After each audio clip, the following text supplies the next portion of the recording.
জি sir, আমরা শুরু করতে পারি। ঠিক আছে, ধন্যবাদ সাদ্দান ভাই। আসসালামু আলাইকুম। আমি ডাক্তার ফারুক আহমেদ রিজওয়ান। আমি 36তম বিসিএস এ কর্মরত আছি। আজকের সেশনে সবাইকে স্বাগতম। আজকে আমরা 51তম বিসিএস এর প্রিলিমিনারি গাইডলাইন নিয়ে আলোচনা করব। আম, আশা করি আপনারা সবাই আমাদের সাথে সেশনে শেষ পর্যন্ত থাকবেন। আজকের সেশনে আমাদের সাথে থাকবেন ডক্টর আবরার। আপনারা হয়তো অনেকেই তাকে চিনেন বা তার নাম শুনেছেন। তো উনি মেন্টর হিসেবে থাকবেন। ডক্টর আবরার 44তম বিসিএস এ পররাষ্ট্র ক্যাডারে দ্বিতীয় হয়েছিলেন এবং 45তম বিসিএস এ হেলথ ক্যাডারে প্রথম হয়েছিলেন। তো উনি ওনার দিক থেকে কিভাবে একটা বিসিএস প্রিলিমিনারি গাইডলাইন প্রিপারেশন নেওয়া উচিত সেই বিষয়ে আলোকপাত করবেন। তার পূর্বে আমি কিছু আলোচনা করে নিচ্ছি।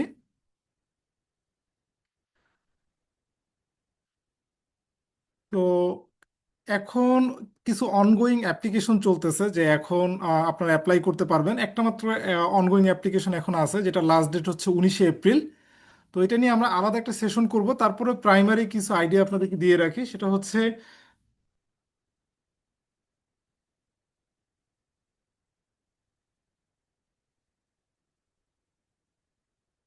আচ্ছা, সেটা হচ্ছে দেখেন, এটা হচ্ছে একটা নন ক্যাডার পোস্টের একটা অ্যাপ্লিকেশন, যেখানে টোটাল পোস্ট হচ্ছে 12টা এমবিবিএস দের জন্য এবং ডেন্টাল সার্জনের জন্য একটা পোস্ট। এটা স্বরাষ্ট্র মন্ত্রণালয়ের অধীনে আনসার এবং ভিডিপি হসপিটাল, যেটা গাজীপুরে অবস্থিত, সেটার জন্য মেডিকেল অফিসারের পোস্ট। তো টোটাল 12টা পোস্ট এবং ডেন্টাল সার্জনের জন্য একটা পোস্ট।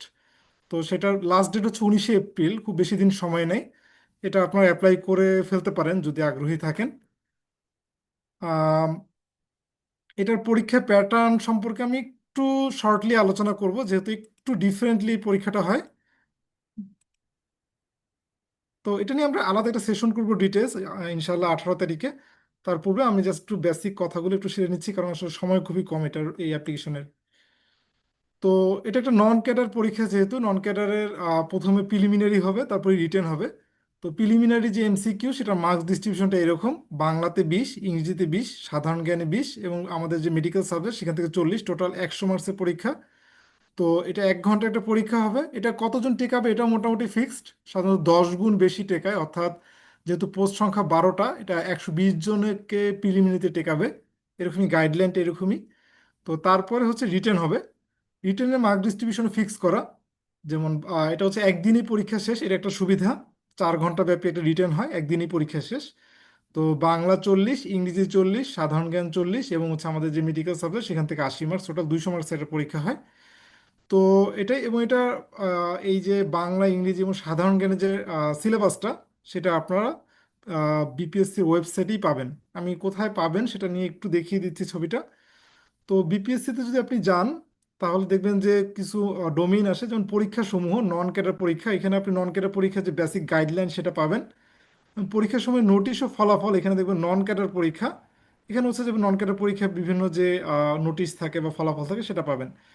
তো আমরা যদি প্রথমটায় ক্লিক করি, পরীক্ষা সমূহ নন ক্যাডার পরীক্ষা, তাহলে এই অপশনটা আসবে নন ক্যাডার পরীক্ষা পদ্ধতি। এখানে যে আমরা একটু আগে দেখালাম এমসিকিউ, মার্ক ডিস্ট্রিবিউশন, রিটেনের মার্ক ডিস্ট্রিবিউশন, রিটেনের সিলেবাস, সবকিছু সেখানে ডেসক্রাইব করা আছে। আপনারা দেখে নিতে পারেন যদি বিস্তারিত দেখতে চান আরো। আর নিচের অপশনটা যদি, যে এই সেকেন্ড অপশনে আমরা যেটা দেখলাম যে পরীক্ষার সময় নোটিশ বা ফলাফল, এখানে আপনারা যে মানে আমাদের যে পরীক্ষাটা হবে সেটা 20 নম্বর যদি অপশনে যান এখন পর্যন্ত যেটা, সেইখানে ডিটেলস পরীক্ষার সিলেবাস, সরি পরীক্ষার ডেট, প্যাটার্ন, কয়টা পোস্ট আছে, সবকিছু এখানে বিস্তারিত পাবেন। ঠিক আছে। এবং অ্যাপ্লাই করতে হবে আমরা যেমন নর্মালি বিসিএস এ অ্যাপ্লাই করি সেই রকম সেই সাইট থেকে, সেটা কিন্তু আদার ডিফারেন্ট সাইট, বিপিএসসি টেলিটক।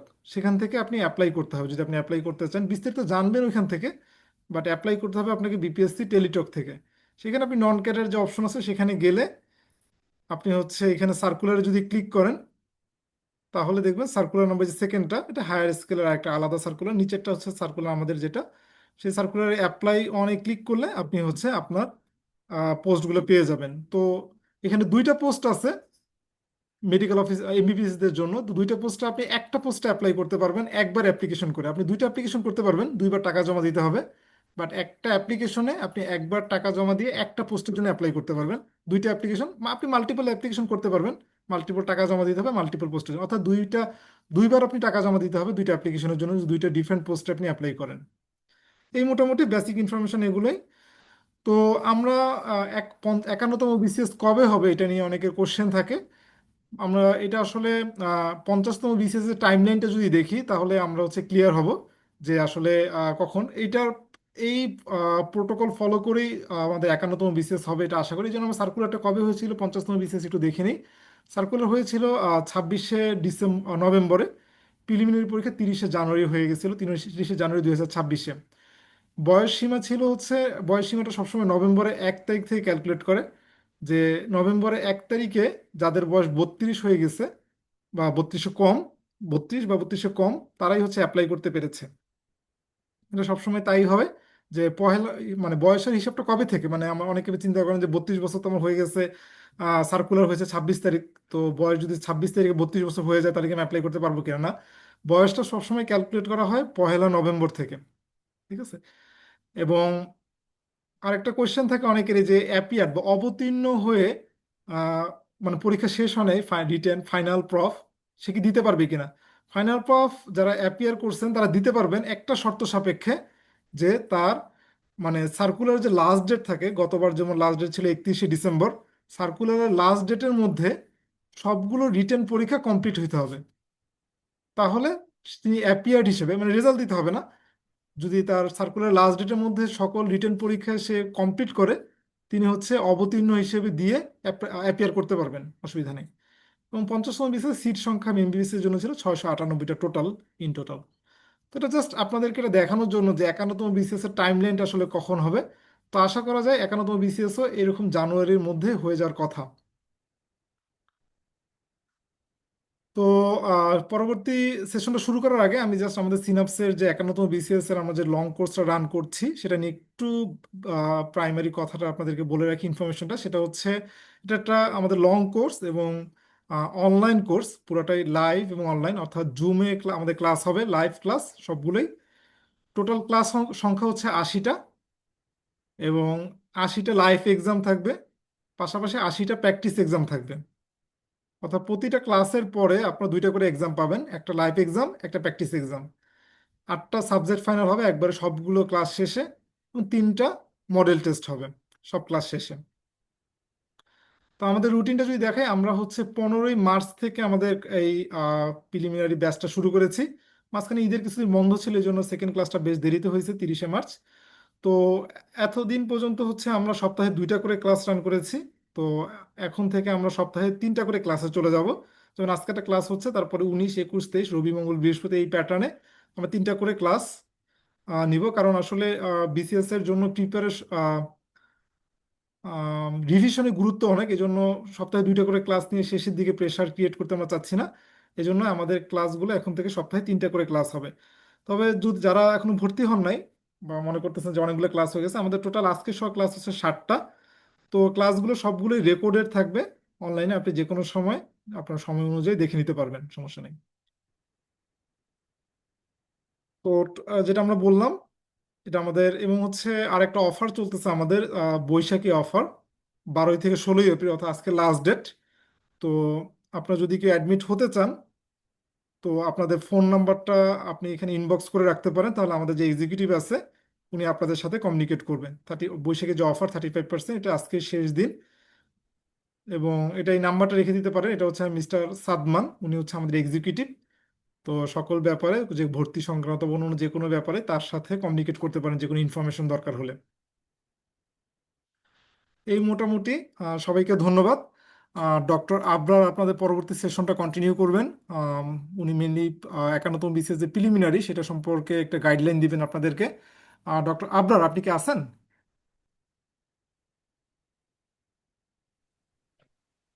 জি ভাই, আসসালামু আলাইকুম। আছি ভাই। আসসালাম।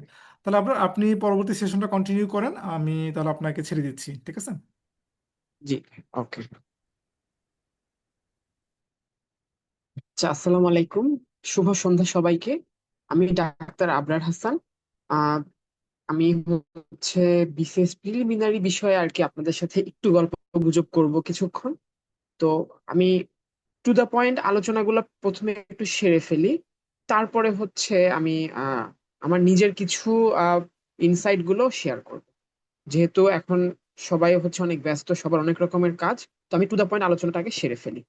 আহ, আমি ভিডিওটা অফ করে তারপর আমি একটা স্ক্রিন শেয়ার করি, দুইটা একসাথে ইয়ে করলে আমার ল্যাপটপের উপর আসলে লোড পড়ে। তো কোনো কিছু প্রয়োজন হলে আমি ভিডিও অন করে আবার সামনাসামনি আসবো। স্ক্রিন শেয়ার করছি, একটু ওয়েট করেন।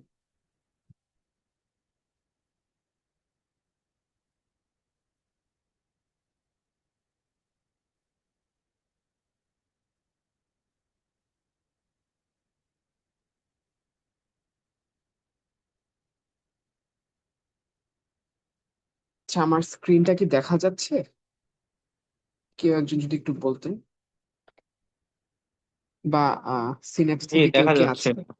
আচ্ছা, আচ্ছা, একটু মানে আমি যে স্লাইড চেঞ্জ করছি, এটা স্লাইড চেঞ্জটা দেখা যাচ্ছে? স্লাইড যে চেঞ্জ করছি, বিভিন্ন স্লাইড, সেটা দেখা যাচ্ছে? হ্যাঁ যাচ্ছে। আচ্ছা, ঠিক আছে, তাহলে আমি শুরু করি। আহ এখন হচ্ছে সবাই আপনারা ডাক্তার, তো ডাক্তারদের সাথে বাকিদের বিশেষ প্রিপারেশনের পুরো মানে থিমটারই কিছু পরিবর্তন এবং বা কিছু চেঞ্জ আছে। তো আমি যদি একটু অনেস্টলি বলি, আমি হচ্ছে বিসিএস দিয়েছি।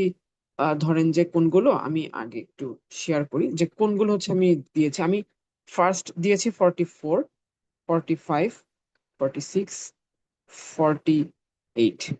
আমি এই বিসিএস এর প্রিলিমিনারি গুলো অ্যাপিয়ার করেছি। এটা ছিল 2022, এটা 23, এটা 24, আর এটা হচ্ছে 2025 সালে হয়েছে।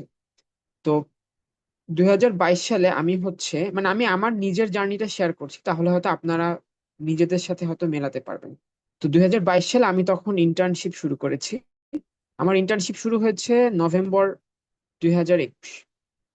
তো নভেম্বর 2021-এ আমি হচ্ছে ফার্স্টে, তখন আমার মাথায় হচ্ছে শুধু আমি ইউকে চলে যাব, আমি প্ল্যাব দিব। তো আমি ইন্টার্নশিপ শুরু করার পরপর আমি ওইটি দিয়েছি। আমার ইন্টার্নশিপ শুরু হয়েছে 5/11/2021। আর আনফরচুনেটলি ওই দিনে আমার ওইটি এক্সাম ছিল। তো আমি ফার্স্ট দিনে ইন্টার্নশিপটা আমি অ্যাটেন্ড করতে পারি নাই। তো ওইটির রেজাল্ট দিয়েছে হচ্ছে 22শে নভেম্বর 2021। সেখানে আমি পাশ করেছি, এবং পাশ করার পর পরে আমি হচ্ছে প্ল্যাবের জন্য সিট বুকিং করে দিয়েছি। তো এই ছিল আমার ওই সময়কার বাস্তবতা। তো প্ল্যাবের জন্য সিট বুকিং করে দিয়েছি। ঠিক সেই সময় আবার আহ, আপনার আহ, আনুমানিক সম্ভবত 30শে নভেম্বর, হ্যাঁ, ওই দিন হচ্ছে 44 বিসিএস এর সার্কুলার দিয়েছে। তো আমি হচ্ছে মোটামুটি ফিফথ ইয়ার ইন্টার্নশিপ, যখনই কেউ বিসিএস এর টপিক তুলেছে আমি একটু অ্যাভয়েড করে চলেছি। আমার কাছে তখন আগ্রহ হয়নি যে আমি বিসিএস এর জন্য পড়বো। আমি ভাবছিলাম যে না, দেশের বাইরে চলে যাব ওইটি ল্যাপটপ দিয়ে, ইনশাল্লাহ যদি সুযোগ হয় তাহলে এই। কিন্তু সার্কুলার যখন দিল, আমার খুব ক্লোজ বন্ধু বান্ধব সহ সবাই যখন অ্যাপ্লাই করা শুরু করলো, ওই ফ্লোতে আসলে আমি অ্যাপ্লাই না করে পারলাম না, আমি অ্যাপ্লাই করে ফেললাম। তো প্রিলিমিনারি পরীক্ষার ডেট, তো তখন যেটা হতো, তখন সার্কুলারে প্রিলিমিনারি পরীক্ষা বা কোনো পরীক্ষারই ডেট দিয়ে দিত না। তখন জাস্ট একটা আনুমানিক ডেট দিয়ে দিয়ে দিত। তো ওই সার্কুলারে আনুমানিক ডেট দেওয়া ছিল মার্চ 2022। তো তখনকার পর্যন্ত একটা ট্রেন্ড ছিল যে পিএসসি একটা নোটিশ দিয়ে দিবে, নোটিশ একটা সার্কুলার একটা ডেট দিয়ে দিবে, কিন্তু কখনোই তারা সে ডেটটা ফলো করবে না। তো আমরাও সেভাবেই অ্যাকচুয়ালি একটু গায়ে বাতাস লেগেই হচ্ছে প্রিপারেশন বা করতাম, যে পিএসসি যে ডেট দিবে তার অ্যাটলিস্ট 2-3 মাস পর পরীক্ষা হবে, এভাবে আমরা হচ্ছে প্রিপারেশনটা নেওয়া শুরু করতাম। তো যাই হোক, তো আমার ইন্টার্নশিপও চলছে। ইন্টার্নশিপ আমার ফার্স্টে ছিল মেডিসিন। তো মেডিসিনের প্রতি আমার অনেক আগ্রহ ছিল, এবং আমি মেডিসিন এফসিপিএস ট্রেনিং করেছি 1.5 বছর। আহ তো তখন মেডিসিন ইন্টার্নশিপটা আমি খুব আগ্রহ নিয়ে করা শুরু করলাম। পাশাপাশি যেহেতু প্ল্যাব আসতেছে সামনে, প্ল্যাবের সিট বুক করেছি। প্ল্যাবের ডেট ছিল আমার অগাস্ট 22। প্ল্যাবের সিট আমি অলরেডি বুকিং দিয়ে ফেলেছি, প্রায় 30,000 টাকা খরচ করে। তো যাই হোক, তো মেডিসিনে আমি ইন্টার্নশিপ করছি। প্ল্যাবের পড়া খুব একটা ভালো আগাচ্ছে না। ফার্স্টে শুধু ডার্মাটোলজি, যে টপিকটা, সেই ডার্মাটোলজিটা কোনোভাবে একটু শেষ করেছিলাম। কেন ডার্মাটোলজি চুজ করেছিলাম, আমাদের ইন্টার্নশিপে প্রতি সপ্তাহে একটা টপিক প্রেজেন্টেশন হতো। তো আমাকে ইন্টার্নশিপের 2 সপ্তাহ পরে আমাদের সিএ একটা টপিক প্রেজেন্ট করতে দিল, bullous disease of the skin. সেটা আমার কাছে খুবই আননোন একটা টপিক, একজন এমবিবিএস স্টুডেন্টের কাছে আসলে বুলাস ডিজিজটা আননোন হওয়ারই কথা। এখন হয়তো অনেকে যারা এফসিপিএস ট্রেনিং করেছে বা যারা এফসিপিএস এর জন্য পড়াশোনা করেছে তারা হয়তো বুলাস ডি সম্পর্কে জানে, আমার কাছে তখন সেটা আননোন টপিক ছিল। বাট আমার সি আমাকে একদম আননোন একটা টপিক তুলে দিয়েছে, এবং আমি মনে করি যে একজন ইন্টার্নকে চ্যালেঞ্জের মুখে ফেলা আসলেই দরকার। তা আমি সে বুলাস ডিজিজ যেহেতু আমার ভাগে পড়েছে, আমি ঠিক করলাম যে ঠিক আছে আমি প্ল্যাবের ডার্মাটোলজি টপিকটা আগে শেষ করি। তো আমি ডার্মাটোলজি দিয়ে শুরু করলাম, কিন্তু এই ইন্টার্নশিপের ব্যস্ততা তে আমার প্ল্যাবের পড়া খুব আগালো না। আমি কোনো মতে জাস্ট টেনে টুনে ডার্মাটোলজি কার্ডটা শেষ করতে পেরেছি। এতে আমার প্রায় 2-3 মাস চলে গিয়েছে। আমি আসলে অতটা সিরিয়াসনেস তখন আসেনি, ভাবছিলাম যে আচ্ছা ঠিক আছে আস্তে ধীরে পড়ি। এখন এর মধ্যে আমি আবার প্রিলিমিনারির পড়া হালকা হালকা একটু একটু একটু দেখা শুরু করলাম। তো দেখা শুরু করার পর যেটা হলো যে আমি একটা ভুল করলাম। আমি ফার্স্টে বাংলা লিটারেচার এবং ইংলিশ লিটারেচার এই দুইটা দিয়ে আমি শুরু করলাম, এবং এই দুইটা পড়তে পড়তে আমার 2 মাস লাগছে। মানে আমি পড়া শুরু করছি বিসিএস এর জন্য হালকা পাতলা ভাবে জানুয়ারি 2022 থেকে। আমি মার্চের 31 তারিখ, তখন আমি যে খেয়াল করলাম যে আমার এই দুইটা আমি জাস্ট পড়ছি, তাও আমি অতিরিক্ত এক্সটেন্সিভলি পড়ছি। আমি প্রত্যেকটা গল্প বই সাহিত্য সম্পর্কে আমি একদম ইউটিউবে সার্চ দিয়ে টার্চ দিয়ে প্রত্যেকটা বইয়ের সিনাপসিস পড়ে টরে আমি সব জেনে ফেললাম। শেক্সপিয়ার কবে কোন গল্প লিখছে সবগুলো গল্পের কাহিনী আমি জানি, কিন্তু আমার যে বেসিক ফান্ডামেন্টাল যে টপিকগুলো সেগুলো আমার তখন আসলে পড়া হয়নি। তো এই হচ্ছে তখনকার পর্যন্ত আমার অবস্থা। তো মার্চ 31 তারিখের দিকে ফাইনালি বিসিএস এর ডেট দিয়ে দিয়েছে, প্রিলিমিনারি পরীক্ষার ডেট দিয়ে দিয়েছে উনিশ মে মাসের 27 তারিখ, মে 27, 2022। তখন আসলে আমি একটু নড়ে চড়ে বসলাম। তখন আমি 1 সপ্তাহ টাইম নিয়ে আমি একটু স্ট্র্যাটেজিটা ঠিক করলাম। আমার by that time surgery internship শুরু হয়ে গেছে। সার্জারিতে আমাদের এক সিনিয়র ভাই ছিলেন। আহ তো মানে সে সিনিয়র ভাই প্রতি আমি চিরকাল ঋণী। আমি প্রসঙ্গত ওনার নাম বলছি না এখানে। উনি আমার ক্যারিয়ারের ট্র্যাক ঘোরাতে সাহায্য করেছিলেন। তো উনি তখন আমাকে যেটা বললেন যে তুই যে এই বাংলা লিটারেচার ইংলিশ লিটারেচার পড়ে সময় নষ্ট করতেছিস, তুই তো পরীক্ষা তোর মে 27 তারিখ, তুই আসলে করতে চাচ্ছিস কি? তো সারা জীবনে এমন তো কোনো পরীক্ষা দেশ নেই যে পরীক্ষা তুই পাশ করিস নাই। এখন প্রিলিমিনারি পরীক্ষা তুই যদি পাস না করিস, তোর হয়তো টার্গেট নাই বিসিএস, বাট তোর নিজের কাছে কেমন লাগবে সারাটা জীবন? তো তখন উনি আমাকে একটা টেকনিক বলে দিল, যে টেকনিকটা আমি এখনো আপনাদেরকেও আজকে বলবো, প্লাস আমি নিজে সবাইকে যে আমার কাছে জিজ্ঞেস করে তাকে আমি ফলো করি।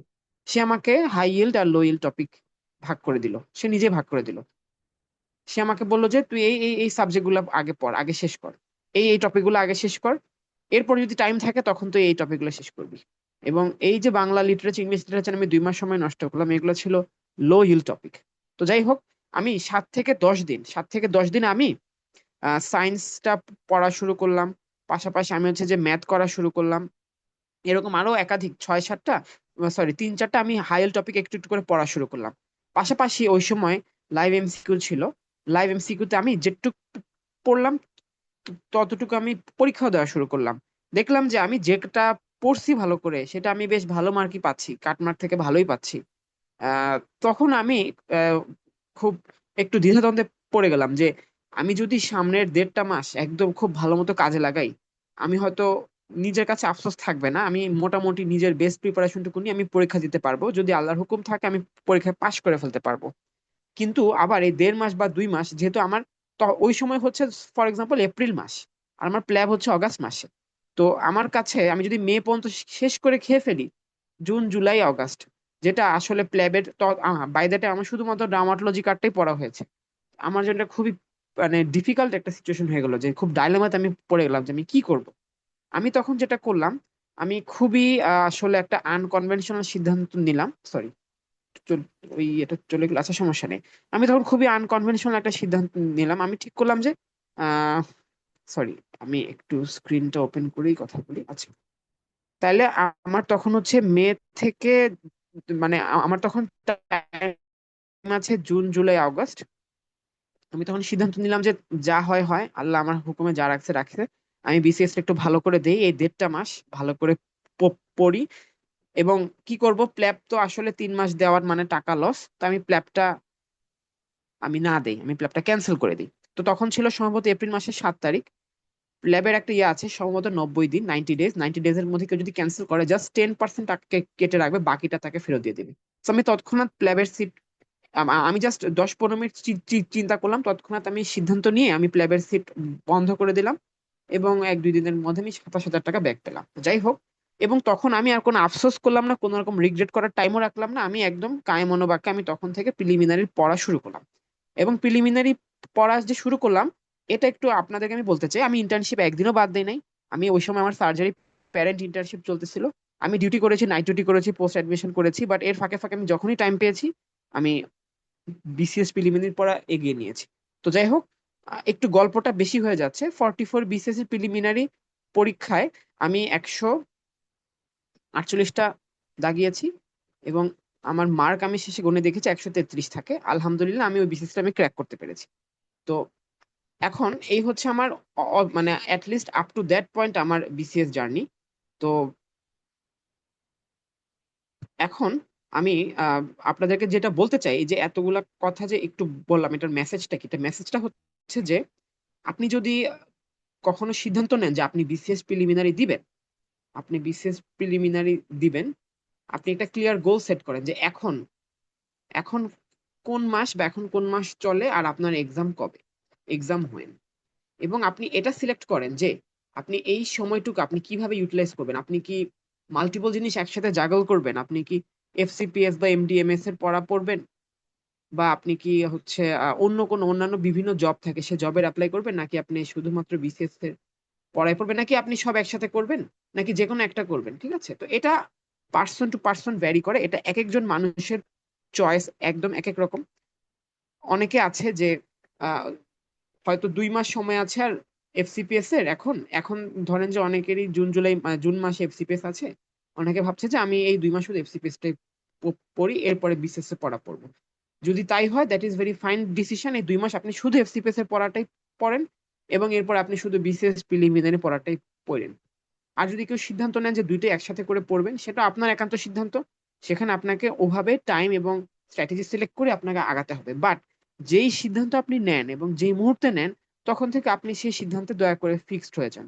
সেই সিদ্ধান্ত নিয়ে আপনি বারবার দ্বিধাদ্বন্দ্ব করবেন, 10 দিন একটা লাইনে আগাবেন, তারপর 10ম দিনে যে দেখছেন যে হচ্ছে না, ভালো লাগছে না, তখন আবার আগের লাইনে আবেন, এমন না।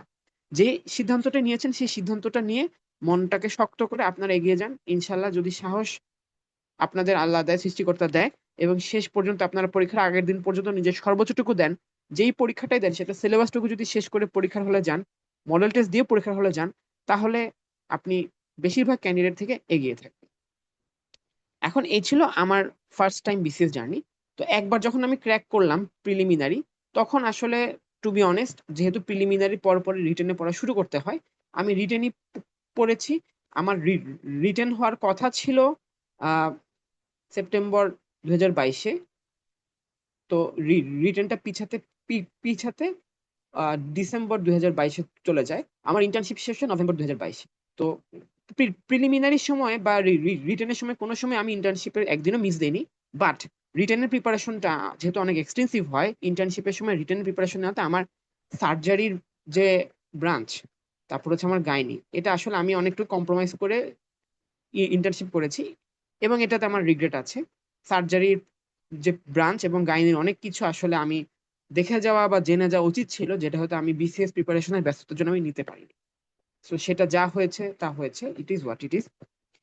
তো যেহেতু রিটেনের প্রিপারেশন একবার নিয়ে নিয়েছি এবং খুব এক্সটেন্সিভ প্রিপারেশন নিতে হয়, সো 45 প্রিলিমিনারি, 46 প্রিলিমিনারি আমি জাস্ট যেটা করেছি, একবার যখন প্রিলিয়ার রিটেন কেউ পড়ে ফেলে, তখন তাকে জাস্ট ফার্দার প্রিলিমিনারি আগে জাস্ট বুস্টার ডোজ নেওয়া লাগে। আমি 45 প্রিলিমিনারি আগে 10 দিন, 46 প্রিলিমিনারির আগে আমি 2 দিন জাস্ট একটা ছোট বই কিনেছি, কারেন্ট অ্যাফেয়ার্স বা কারেন্ট ওয়ার্ল্ডের একদম এক্সামের আগে একটা ভলিউম বের হয়, জাস্ট ওইটাই রিভিশন দিয়েছিলাম, আর লাইভ এমসিকিউতে 3-4টা ফুল মডেল টেস্ট দিয়েছিলাম। এই ছিল আমার 45-46 এর প্রিপারেশন। এখন আপনারা অনেকে বলতে পারেন যে 44-এ তো আপনি আসলে মাত্র 1.5 মাস পড়েছেন। হ্যাঁ, আমি 1.5 মাস পড়েছি খুব টার্গেটেড ওয়েতে, বাট এর আগে বিভিন্নভাবে আমি আসলে ওই যে 1-2 মাস আমি বাংলা লিড, ইংলিশ লিড পড়েছি। আর আমার আগে থেকে একটু ইংলিশে একটু আমার কমফোর্ট আছে, ম্যাথে আমার একটু কমফোর্ট আছে, কম্পিউটার আমার একটু কমফোর্ট আছে, এই জন্য আমি গ্যাপটা কাভার করতে পেরেছি। বাট তার মানে এই না যে আপনারা সবাই 1.5 মাসে প্রিপারেশন নিতে পারবেন। আপনারা বেশি সময় দিয়ে প্রিপারেশন নেবেন, এই বিষয়ে আমি আরো ডিটেলস কথাবার্তা বলবো। তো আমি এখন আপাতত গল্প শেষ করে আমি একটু স্ট্রাকচার আমার ডিসকাশনে আমি তাহলে চলে যাই। আচ্ছা, ঠিক আছে। তো আমি হচ্ছে একটা একটা করে পয়েন্ট একটু টাচ করি। তো এখানে যেটা এখন ফার্স্টে যে প্রিলিমিনারি এক্সামটাই হচ্ছে যে বিসিএস এক্সামিনেশনের সবচেয়ে কম্পিটিটিভ যে স্টেজ সেটা। তো আপনার প্রায় 4.5 লাখ ক্যান্ডিডেট থাকে। তো এই 4.5 লাখ ক্যান্ডিডেটের মধ্যে আপনার টিকায় কতজন, আগে তো মনে করেন যে 44 প্রিলির সময় প্রায় আপনার 15,000 ক্যান্ডিডেটকে টিকিয়েছিল। 45-এ সম্ভবত এরকমই 15,000। 46-এ প্রথম ধাপে 10,000, সেকেন্ড ধাপে 10,000, but this was not natural. তখন থেকে পিএসসি বলে দিয়েছিল কম টিকাবে। 47-এ সম্ভবত 10K। 50-তে মনে হয় আরো কম, 50-তে সম্ভবত আমি এক্সাক্ট নাম্বারটা শিওর না, সরি সম্ভবত 12,500 সামথিং। তো যাই হোক, মানে অ্যাপ্লিকেন্টের সংখ্যা কিন্তু ধীরে ধীরে বাড়ে, প্রতি বছর একটু একটু করে বাড়ছে, কিন্তু দেখেন আপনি অ্যাকসেপ্টেবিলিটি রেট ধীরে ধীরে কমে যাচ্ছে। And that is not the end of the story. আপনি যদি রিটেন দেখেন, 44-এর রিটেনের সম্ভবত, আমি সেগুলো সব অ্যাপ্রক্সিমেট নাম্বার, 11,000 পাস করেছিল। 45 পাস করেছে অনেক কম, 6,000 সামথিং। 46-এ নিশ্চয়ই আরো কম, 3,500 সামথিং। 47-এও আরো কম, 3,500 something, if I am not mistaken. যাই হোক, তো আপনারা দেখতে পাচ্ছেন যে কম্পিটিশনটা আস্তে আস্তে আস্তে স্টিপ হয়ে যায়। তো আগে একটা বাস্তবতা ছিল ডক্টরদের জন্য আগে এই যে প্রিলি, রিটেন এবং ভাইভা, এই তিনটার মধ্যে শুধু প্রিলিমিনারিটাই ছিল একমাত্র হার্ড নাট টু ক্র্যাক।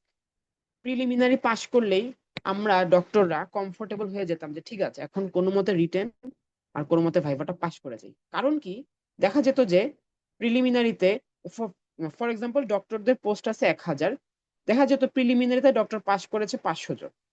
তো যেটা হতো যে রিটেনে কোনো মতে জাস্ট খুব বড় কোনো মেজর মিস্টেক বা মেজর কোনো মেস আপ না করলে রিটেনে 500 জনের 500 জনকেই, বা 500 জনের মধ্যে 490 জনই পাস করে যেতে যেত। যে 10 জন ফেল করতো, ওরা 10 জন নিতান্তই সিলি মিস্টেক, নিতান্তই নিজের ভুল, অথবা পরীক্ষার হলে ডিসঅ্যাপিয়ার, মানে না থাকার জন্যই হয়তো তারা ফেল করতো। তো এই যে 500 জন যারা পাস করতো প্রিলি, তাদের জীবনটা তখন সহজ হয়ে যেত। তারা খুব রিল্যাক্স হয়েতে ঠান্ডা মাথায় রিটেনের প্রিপারেশন নিত, ভাইবার প্রিপারেশন নিত, এবং তাদের মনে কোনো টেনশন থাকতো না। তারা এটা মাথায় রাখতো যে যত যাই হোক, আমি যদি খুব বড় কোনো মিস্টেক না করি, আমাকে কখনোই তো ফেল করানো হবে না ইনশাল্লাহ। এটা ছিল আমাদের তখনকার বাস্তবতা, অ্যাটলিস্ট 45 বিসিএস পর্যন্ত। কিন্তু 46-এ যেটা হচ্ছে, এবং যেটা এখনো হচ্ছে, 46 প্রিলিমিনারি, 46 বিসিএস এ সম্ভবত ডাক্তারদের জন্য 1,600+ পোস্ট ছিল। প্রিলিমিনারি পরীক্ষায় 500 সামথিং মানে পাস করেছে প্রথম ধাপে, দ্বিতীয় ধাপে হয়তো 1,600 সামথিং পাস, মানে সব মিলায় 1,600 সামথিং পাস করেছে।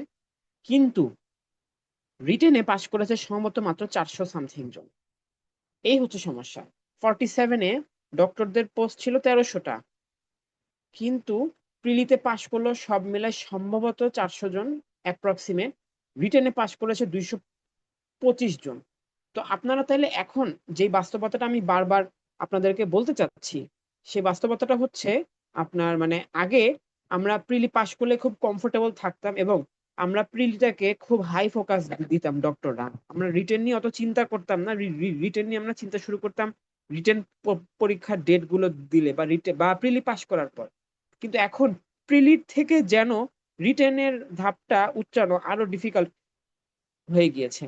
এজন্য এখনকার স্ট্র্যাটেজি আসলে খুবই ডিফিকাল্ট হয়ে গেছে। এখন আসলে প্রিলি শুধু না, এখন যে এই যে দেখেন, এই যে এই কথাটা practically only stage two crack, এটা নট এন্টারলি ট্রু নাও। এখন আপনাদের প্রিলি এবং রিটেন একসাথে টার্গেট করে আগাতে হবে। আপনি যদি শুধু প্রিলির মধ্যে, ফর এক্সাম্পল 51 প্রিলি হবে আগামী জানুয়ারি মাসে ইনশাল্লাহ, আপনারা যদি এই 8 মাস শুধু প্রিলির মধ্যে ডুবে থাকেন, বুধ হয়ে থাকেন, বিশেষ করে যারা ফার্স্ট টাইম দিচ্ছেন, আগে কখনো প্রিলি দেননি বা রিটেন দেননি বা প্রিলি ক্র্যাক করেননি, তাদের কথা আমি বলছি, এটা হবে না। আপনার প্রিলি এবং রিটেন একসাথেই স্ট্র্যাটেজি করে করে আপনার পড়তে হবে। সেটা কিভাবে পড়বেন সেটা হয়তো অন্য আরেকদিনের ডিসকাশন, বাট এই প্রিন্সিপাল ইস্যুটা আপনারা একটু অবশ্যই মাথায় রাখবেন। আচ্ছা, স্ট্রেংথ এবং উইকনেস। বিসিএস এর প্রিলিমিনারিতে মোট 10টা সাবজেক্ট আছে। এই 10টা সাবজেক্টের মধ্যে কোনটাতে আপনি ভালো, কোনটাতে আপনি খারাপ, এটা আপনার যত দ্রুত সম্ভব আইডেন্টিফাই করতে হবে। যেটাতে আপনি ভালো, সেটাতে আপনি যত দ্রুত সিলেবাসটা শেষ করে গ্যাপ গুলো ক্লিয়ার করে ফেলতে পারেন, তত ভালো। কারণ যেটাতে আপনি ভালো, এটা আপনি খুব অনেক প্রিপারেশন নিলেও আপনি যা পাবেন, আপনি যদি জাস্ট সিলেবাসটুকু কমপ্লিট করে একটু মডেল টেস্ট দিতে থাকেন, তাই আপনি পাবেন। তো আপনি বাকি যে সময়টা থাকবে সেই সময়টাতে আপনি আপনার উইকনেস গুলো কাভার করবেন, এটাই কাঙ্ক্ষিত। ফর এক্সাম্পল, আপনি বাংলা গ্রামারে অনেক ভালো, ইংলিশ গ্রামারে অনেক ভালো, কিন্তু আপনি ম্যাথে বেশি ভালো না, ম্যাথে আপনার প্রবলেম হয় সব সময়। তো আপনার যেটা দরকার, আপনি শুরুতে যত দ্রুত পারেন Bangla grammar English grammar cover করে শেষ করে ফেলবেন সিলেবাসটা, পড়ে ফেলবেন সবকিছু যা যা পড়ার আছে, পরীক্ষাগুলো দিয়ে ফেলবেন, এবং যত বেশি টাইম এরপর পারেন আপনার ম্যাথে কোন জায়গায় সমস্যা, সেই সমস্যাগুলো আইডেন্টিফাই করা, সেই সমস্যাগুলো সলভ করার পিছনে আপনি গুরুত্ব দিবেন। এই হচ্ছে আপনার স্ট্রেংথ এবং উইকনেসটা আইডেন্টিফাই করা, এবং সে অনুসারে আপনার স্ট্র্যাটেজি, এক্সাম স্ট্র্যাটেজি সিলেক্ট করা। আচ্ছা, তারপরে হচ্ছে যেটা আমি বললাম যে হাই ইল্ড নাকি লো ইল্ড, সেটা সিলেক্ট করা।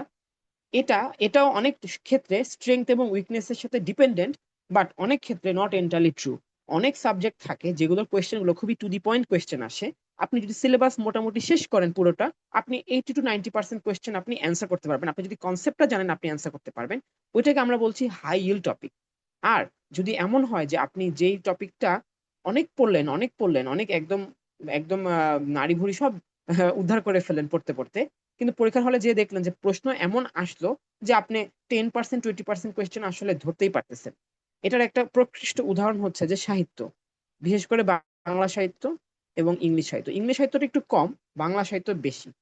যেই টপিকগুলো আপনি যতই পড়েন না কেন, আরো সফিস্টিকেটেড কোয়েশ্চেন বাকি রয়ে যায়, এবং আপনি একজন টেকনিক্যাল নলেজ এক্সপার্ট হিসেবে, একজন ডক্টর হিসেবে আপনার আসলে অত সময় নিয়ে বা অত স্ট্র্যাটেজিক ভাবে বা অত এক্সটেন্সিভ ভাবে আপনি এটা পড়তে পারবেন, এবং পড়তে আপনার ভালো লাগবে না। কারণ আপনি হয়তো ডিউটি করছেন কোনো হসপিটালে, আপনি হয়তো এফসিপিএস এর পড়াও কিছুটা পড়ার চেষ্টা করছেন। আপনার এখন এত বেশি লোইল টপিক, এত বেশি এফোর্ট দিয়ে পড়ার সময় নাই। যেই টপিকে আপনি বেশি এফোর্ট দিয়ে আপনি তার 90% মার্ক কনভার্ট করতে পারবেন, হাইল টপিক, সেটা আপনার বুঝতে হবে। আর যেটাতে আপনি 100% এফোর্ট দিয়ে আপনি মাত্র 10 to 20% কনভার্ট করতে পারছেন, সেটা হচ্ছে লোইল টপিক, সেটা আপনার আইডেন্টিফাই করতে হবে। আচ্ছা, রেফারেন্স বুক। আমরা এখানে দুইটা স্ট্র্যাটেজি আছে। একটা হচ্ছে যে, আমি একটু কালারটা চেঞ্জ করে দেখাই, তাহলে বুঝতে পারবেন। একটা হচ্ছে যে ডাইজেস্ট। ডাইজেস্ট মানে হচ্ছে যে মেইনলি এখানে অনেক কোয়েশ্চেন থাকে, অল্প অল্প করে ডিসকাশন থাকে, এবং সাধারণত একটা বইয়ে সবগুলো টপিক আলোচনা করা থাকে। এটা হচ্ছে ডাইজেস্ট। আর আরেকটা মানে হতে পারে যে সেপারেট বুক ফর এভরিথিং। এটা হচ্ছে যে বিভিন্ন টপিকের জন্য কিছু সিলেক্টেড ভালো বুক। এই সিলেকশনটা আপনি নিজে করতে পারেন, আপনি কোনো সিনিয়র ভাইদের কাছে জানতে পারেন। আপনাদের এই যে সিনেপসে কোর্স হবে, সিনেপসে কোর্সে আমরা হয়তো সাজেস্ট করব, অথবা আহ, আমি আমার এক্সপিরিয়েন্সটা আমি শেয়ার করব। এই হচ্ছে সেপারেট বুক। তো দুইটারই প্রোজ এন্ড কনস আছে। ডাইজেস্টের প্রোজ হচ্ছে যে পুরো কোয়েশ্চেন ব্যাংক অলমোস্ট একই থিমে লেখা, আপনার হয়তো একটা ভাবে যদি পড়া শুরু করেন, একটা কমফোর্ট চলে আসে, আপনি সেই একই থিমে পুরো বই পড়ে শেষ করতে পারবেন। বাট এটা কনস হচ্ছে যে হয়তো কোনো টপিক আপনার পড়ে খুব ভালো লাগবে, কোনো টপিক দেখা যাবে যে খুব পুয়ারলি রিটেন।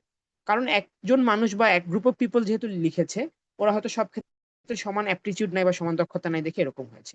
আর সেপারেট বুকের প্রোজ এন্ড কনস হচ্ছে ভাইস ভার্সা। কনস হচ্ছে যে কোনো বই পড়তে আপনার খুব আরাম হবে, কোনো বই পড়তে হয়তো আপনার একটু কষ্ট হবে। এক এক বই লেখার ধরন এক এক রকম, এক এক বইয়ের কোয়েশ্চেন প্যাটার্ন এক এক রকম, এক এক বইয়ের ডিসকাশন স্টাইল এক এক রকম। বাট লাভ যেটা হবে, আপনি প্রত্যেকটা বইয়ে বেস্ট অফ ইচ ওয়ার্ল্ড পাবেন, কনসেপ্টটা ক্লিয়ার করার সুযোগ পাবেন। Question bank. কোয়েশ্চেন ব্যাংক, আমি হচ্ছে লাইভ এমসিকিউ সলভ করেছিলাম। এটা জাস্ট আমি আমার এক্সপিরিয়েন্সটা বললাম। এটা আপনাদের সবার চয়েস, বাট এমন কোয়েশ্চেন ব্যাংক সিলেক্ট করবেন যেটা এনাফ ব্যাখ্যা থাকে, এনাফ কোয়েশ্চেন থাকে, এবং আহ, উম, এবং হচ্ছে যে আপনি যে কোনো টপিক যদি নিজেকে টেস্ট করতে চান, সেই টপিকের প্রচুর কোয়েশ্চেন যেন আপনি সহজেই বের করে ফেলতে পারেন। ধরেন যে আপনি ম্যাথের মধ্যে আপনি ট্রিগোনোমেট্রি করতে চাচ্ছেন শুধু প্র্যাকটিস, আপনি যেন ওই কোয়েশ্চেন ব্যাংকে ঢুকে ত্রিকোণমিতির একসাথে 50-60টা প্রশ্ন পেয়ে যান, যেন আপনি সলভ করতে পারেন। এরকম একটা question bank which is easy to find and easy to explore. কারণ আপনার হয়তো একাধারে প্রশ্ন সলভ করার দরকার হবে না, অনেক টপিক আপনি ভালো পারবেন, ওগুলো হয়তো খুব বেশি করা লাগবে না। কিছু টপিক আপনার উইকনেস থাকবে, ওগুলো আপনি বারবার রিভিজিট করতে হবে। এটা হচ্ছে আপনার কোয়েশ্চেন ব্যাংকের ইয়ে। আচ্ছা, আর মডেল টেস্ট। আচ্ছা, আপনি যতই কোয়েশ্চেন ব্যাংক সলভ করেন, যতই আপনি পড়েন না কেন, আপনার যদি রিয়েল এক্সাম এক্সপিরিয়েন্স বা রিয়েল এক্সাম একটা ফিলিং না থাকে, আপনি পরীক্ষার হলে যে আপনি আসলে মানে মানে কনফিউজড হয়ে যাবেন। যে মডেল টেস্টের যে লিভড এক্সপিরিয়েন্সটা, যে হাতে দাগানো, তারপরে টাইম ম্যানেজ করা, কয়েক মিনিটের মধ্যে কয়টা প্রশ্ন অ্যান্সার করতে পারলে ভালো সেই জিনিসটা খুঁজে বের করা, যখন কোনো একটা প্রশ্ন পারবেন না তখন কি করবেন সেই প্র্যাকটিসটা থাকা। বাসায় বসে আপনি একটা প্রশ্ন পারলেন না, আপনার মাথায় অতটা হিট করবে না, কিন্তু আপনি যখন মডেল টেস্ট দিতে বসবেন, আপনি যখন একটা প্রশ্ন পারবেন না, আপনার মাথায় সেটা অন্যভাবে হিট করবে। এই স্ট্র্যাটেজিগুলো ডেভেলপ করার জন্য আপনার প্রচুর মডেল টেস্ট দিতে হবে, এবং এক্সামের আগে অবশ্যই আপনার মিনিমাম 10 থেকে 15টা অফলাইন মডেল টেস্ট দিতে হবে। অফলাইন বলতে একদম পরীক্ষার হলের মতো যে সেন্টারগুলো থাকে সেখানে যে, যদি সম্ভব হয় অবশ্যই সবাই এটা আপনারা করবেন। 10 থেকে 15টা বেশি হয়ে যায়, আপনারা অ্যাটলিস্ট 5 থেকে 6টা অফলাইন মডেল টেস্ট অবশ্যই দিবেন, কারণ ওই এক্সপিরিয়েন্স এবং ওই ইয়েটা আপনাকে একটা স্ট্র্যাটেজি সেট আপ করতে সুবিধা দেবে। আর কিছু হ্যাবিট আছে আপনার পড়াশোনার বাইরেও, এক্সট্রা একাডেমিক কিছু হ্যাবিট, এটা নিয়ে আমি একটু কথাবার্তা বলবো কিছুক্ষণ পর। মাঝখানে আপনাদের কারো যদি কোনো কোয়েশ্চেন থাকে আপনারা হ্যান্ড রেজ বা আপনারা চ্যাটে জিজ্ঞেস করতে পারেন। আমি যখন আমার একটা ডিসকাশন শেষ হবে তখন আমি একটু জিজ্ঞাসা করে নেব। আচ্ছা, আমি একটু 1টা মিনিট ব্রেক।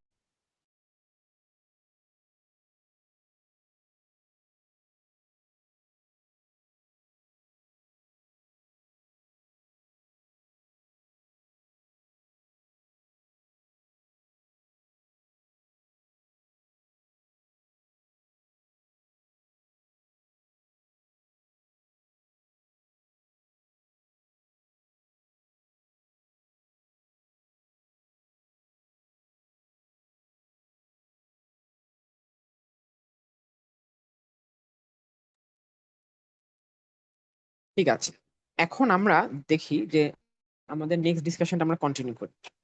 আচ্ছা, ফার্স্টে একটু আমরা স্ট্রেংথ এবং উইকনেস নিয়ে একটু কথা বলি, এবং যেহেতু আপনারা সবাই ডক্টর, তো আমি সেভাবে একটু কথা বলবো। যে আমি যেটা করেছিলাম, আমি আমার এক্সাম্পলটা দিয়ে শুরু করি। আমার টাইম ছিল 1.5 মাস।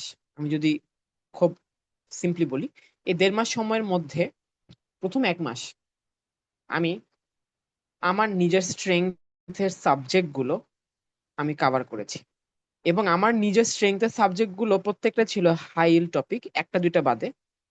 আর পরের যে 15 দিন, এই 15 দিন আমি লো ইল্ড বা আমার, সরি, না না ঠিক আছে, হ্যাঁ ঠিক, দেন হচ্ছে যে 15 দিন, সে 15 দিনে আমি আমার উইকনেস গুলো কিছুটা টাচ করার চেষ্টা করেছি। এখন এখানে সমস্যাটা কি? সমস্যা হচ্ছে যে যেহেতু 1.5 মাস ছিল, আমি এই জন্য রিস্ক না নিয়ে আমি আগে আমার হাই টপিক গুলো ক্রিয়েট করেছি। কিন্তু আপনার সামনে যদি 6 মাস সময় থাকে, আপনি চেষ্টা করবেন যে অ্যাজ সুন অ্যাজ পসিবল 2 থেকে 3 মাসের মধ্যে আপনার যে স্ট্রেংথ, সেই স্ট্রেংথের ফুল সিলেবাস একদম কাভার করে, সেটার যত কোয়েশ্চেন পারেন সলভ করে ক্লিয়ার করে রাখতে, কনসেপ্ট ক্লিয়ার করে রাখতে। এরপর বাকি যে টাইম থাকে 3-4 মাস, সে 3-4 মাসে আপনি খুব এক্সটেন্সিভলি আপনার উইকনেস গুলো আস্তে আস্তে কাভার করবেন। বাট উইকনেস গুলোর মধ্যেও আপনার দেখতে হবে কোনটা হাই ইল্ড কোনটা লো ইল্ড। লো ইল্ড নিয়ে আপনার খুব বেশি টাইম দিলে চলবে না। উইকনেসের মধ্যে যেগুলো হাই ইল্ড, যে জিনিসগুলো আপনার জানা ছিল না, কিন্তু আপনি দেখলেন যে আপনি কনসেপ্ট গুলো জানলে আপনি অনেক মার্ক গ্যাপ কাভার করে ফেলতে পারছেন, সেগুলো আপনি অবশ্যই আগে কাভার করবেন। আচ্ছা, তো আমাদের ডক্টরদের আমি আমি আমার আমি strength বা আমার স্ট্রেংথ আমি একই দেখি। তাহলে এই যে দেখেন, ডক্টরদের স্ট্রেংথ হচ্ছে যে Bangla grammar, English grammar, math, mental ability, science, তারপর আইসিটি। আইসিটি কেন বলছি, আমরা সবাই কিন্তু এখন যারা রানিং স্টুডেন্ট আছে, আমরা আইসিটি পড়েছি। আইসিটি যেহেতু পড়েছি, আমাদের বেশ কিছু ইনহেরেন্ট নলেজ আছে যেটা আমরা কাজে লাগাতে পারবো। যারা 14-15 সেশন অথবা তার চেয়ে সিনিয়র, তারা হয়তো ওভাবে আইসিটি পাননি, তারা বাদে আমরা বাকি যারা আছি, আমরা সবাই আইসিটি পেয়েছি। আরেকটা আছে জিওগ্রাফি। জিওগ্রাফিটা প্লাস মাইনাস বলবো আমি। যারা একটু নিউজ পেপার পত্রিকা পড়তেন আগে, তারা হয়তো জিওগ্রাফি, বা যারা একটু পলিটিক্স নিয়ে ধারণা রাখেন তাদের কাছে জিওগ্রাফিটা খুব কঠিন হবে না। বাট অনেকের কাছে, যারা হয়তো সারাদিন পড়াশোনায় বোধ হয়েছিলেন গত 5 বছর এমবিবিএস এ পড়াশোনায়, তাদের কাছে এটা একটু ডিফিকাল্ট লাগতে পারে, এই জন্য আমি এটা প্লাস মাইনাস দিয়েছি। আর যেখানে আমাদের আসলে ইনহেরেন্ট একটু উইকনেস থেকে যায়, লিটারেচার, জেনারেল নলেজ। জেনারেল নলেজের মধ্যে বাংলাদেশ অ্যাফেয়ার্স, ইন্টারন্যাশনাল অ্যাফেয়ার্স, আর এই যে কারো কারো ক্ষেত্রে জিওগ্রাফি। আরেকটা টপিক আছে, সেটা হচ্ছে যে নৈতিকতা ও সুশাসন, ইথিক্স এন্ড গুড গভর্নেন্স। তো এই সাবজেক্টটা ডক্টররা আসলে কখনোই ওভাবে ভাবে নাই, কিন্তু এটা খুবই একটা হাই ইল্ড টপিক। ঠিক আছে, তো এটা হচ্ছে একটা উইকনেস যেটা খুবই হাই ইল্ড, এবং আপনি যে কোনো বইয়ে দেখবেন, যে কোনো কোর্সে দেখবেন, ইথিক্স এর কোয়েশ্চেন খুবই লিমিটেড, ইথিক্স এর পড়াশোনা খুবই লিমিটেড। কিন্তু ইথিক্স থেকে এখন 15 মার্ক আসে। অথচ একটা বইয়ে দেখবেন ইথিক্স নিয়ে সর্বোচ্চ হয়তো 15-20 পেজ আলোচনা করা থাকে। এই 15-20 পেজ পড়ে আপনি 15 মার্কের মধ্যে মিনিমাম আপনি 10 থেকে 12 মার্ক কমন পেতে পারেন। আর বাকি যে 3 থেকে 4 মার্ক থাকে এগুলো আসে কমন সেন্স বেসড কোয়েশ্চেন। আপনি রাস্তায় আটকায় গেছেন, অমুক একজন মহিলা পড়ে গেল, এখন কি করবেন, এই স্টাইলের কোয়েশ্চেন। ওগুলো আসলে পড়াশোনা দিয়ে হয় না, ওগুলো দৈনন্দিন লাইফের চিন্তা ভাবনা দিয়ে হয়। তো এই যে 15-20 পেজ থেকে আপনি 15 মার্ক কভার করতে পারছেন। আর আমি যদি অন্যভাবে বলি, আমি যদি আইসিটি বলি, আইসিটির বইগুলো এক একটা হয় 300-400 পেজ। সেই 300-400 পেজ থেকে আপনার 15 মার্ক হয়তো কভার হয়। তো তাহলে কোনটা কতটুকু হাই yield এটা আপনি হয়তো ভালোই বুঝতে পারতেছেন। তো এই জন্য এখানে আমি এই জিনিসটা কেন স্পেশালি বলছি, আমি নিজে যখন ফার্স্ট টাইম না শুধু, আমি আমি নিজে যখন বিসিএস প্রিলিমিনারি দিয়েছি, 44 থেকে 46 টানা দিয়েছি, 48ও দিয়েছি, আমি একবার আসলে নৈতিকতা সুশাসন পড়ে যাইনি। কেন পড়ে যাইনি? আমার যে ফার্স্ট টাইম প্রিপারেশন 1.5 মাসের, ওই 1.5 মাসে আসলে আমার টাইম হয় নাই এই একটা টপিক, এটা আনইন্টারেস্টিং একটা টপিক পড়ার। কিন্তু আমি যত জায়গায় সাজেশন দেখতাম সবাই বলতো যে এটা পড়ো, এটা পড়লে অনেক মার্ক কভার হবে। তখন আমাদের সময় এটা 10 মার্ক আসতো। তো আমি 10 মার্ক নিয়ে আমি আসলে এতটা গুরুত্ব দিইনি আর কি। তো যাই হোক, এই যে 10 মার্ক 44-এ যেটা হয়েছে, আমি 10 মার্ক থেকে 6 মার্ক মোটামুটি একটু আন্দাজে বা একটু গেস করে দাগাইছি। এর মধ্যে 4টাই কারেক্ট হয়েছে, বাকি 2টা খুবই সিলি মিস্টেক হয়েছে। আর বাকি যে 4টা ছিল এগুলো একদম বই থেকে হুবহু তুলে দেওয়া উক্তি বা বইয়ের নাম টাম ছিল, যেগুলো আমি জাস্ট একটু একদিন ধরে পড়লে আমি কারেক্ট করে ফেলতে পারতাম। তো যেহেতু 44-এ পড়া হয়নি, আমার আসলে 45-46-এ কখনো এটা পড়ার টাইম বা আগ্রহ হয় নাই। প্রত্যেকটা বিশেষে এটা ছাড়াই আমি আসলে পার হইছি আর কি। কিন্তু এটা একটা খুবই ইম্পর্টেন্ট একটা টপিক যেটা আপনাকে অনেক মার্ক এনে দিতে পারে। এই জন্য এটা don't miss on this 15 marks. তাহলে এই হচ্ছে এটা।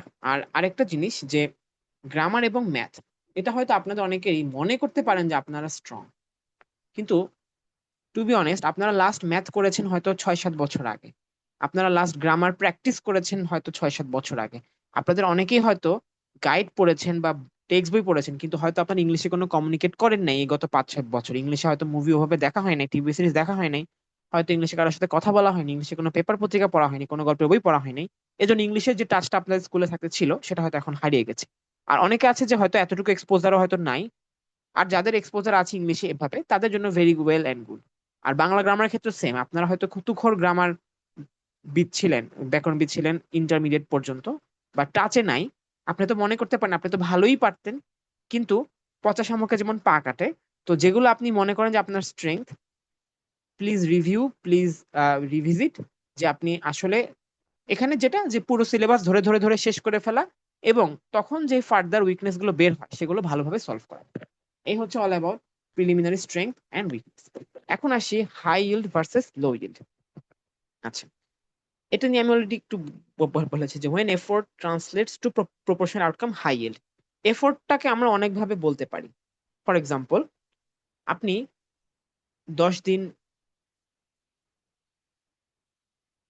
10 দিন হচ্ছে বাংলা গ্রামার পড়লেন, এবং আপনি 10 দিন হচ্ছে বাংলা লিটারেচার পড়লেন। 10 দিন আগে আপনি বাংলা গ্রামারে হয়তো 60% কারেক্ট করতে পারতেন, 10 দিন ভালোভাবে বাংলা গ্রামার পড়ার পর আপনি 90% কারেক্ট করতে পারছেন। 10 দিন আগে আপনি বাংলা লিটারেচারে কারেক্ট মানে কোনো কিছু পড়ার আগে আপনি কারেক্ট করতে পারতেন 10%, 10 দিন অনেক পড়ার পরে আপনি কারেক্ট করতে পারতেছেন 20%। তাহলে আপনার এফোর্টটা ইম্প্যাক্ট বা আউটকামে ট্রান্সলেটেড হচ্ছে না, এটা হচ্ছে লো ইয়েল্ড, আর এটা হচ্ছে হাই ইয়েল্ড। আরেকটা আমি বললাম যে আপনার এফোর্ট, আপনি একটা বইয়ের 20 পেজ পড়ে আপনি 15 মার্কের মধ্যে 12-13 মার্ক শিওর করে ফেলতে পারছেন। আরেকটা বই 300-400 পেজ পড়ে আপনি হয়তো 15 মার্কের মধ্যে 10 মার্ক কমফোর্টেবলি মানে থাকছেন যে ঠিক আছে। তো এই হচ্ছে হাই ইয়েল্ড এবং লো ইয়েল্ড। এবং এই হাই লো ইয়েল্ডটা বুঝতে পারাটা খুবই গুরুত্বপূর্ণ, কারণ কঠিন টপিক যেটা আপনার মাথায় ঢুকবে না বা যেটা মাথায় ঢুকেও আসলে থাকবে না, সেটা নিয়ে খুব বেশি টাইম নষ্ট করা আসলে একেবারেই দরকার নেই। ঠিক আছে, এখানে আমি একটু কারেকশন করা দরকার। আমি নতুন সিলেবাসটা খেয়াল করলাম আজকে মাত্র, যে নতুন সিলেবাস এসেছে, মানে সিলেবাসের কোয়েশ্চেন প্যাটার্ন আমি একটু এখানে হয়তো একটু চেঞ্জ আসবে। আচ্ছা, আমি একটু ব্ল্যাঙ্ক স্ক্রিনে চলে যাই, তাহলে ভালো হবে। আচ্ছা, এখানে একটু আমি দেখাচ্ছি আমি আমার মতে হাই ইল্ড টপিক কোনগুলো এবং সেগুলোতে মার্ক কত। ফার্স্ট হচ্ছে Bangla grammar, English grammar, math, mental ability, science, ICT, geography এবং ইথিক্স। আচ্ছা, আর লো ইল্ড হবে Bangla literature, English literature, Bangladesh affairs, international affairs. এগুলো কোনটাতে মার্ক কত আমি দেখাচ্ছি। Bangla literature, English Bangla grammar almost 15, English grammar almost 15, ম্যাথে হচ্ছে 20 মার্কস,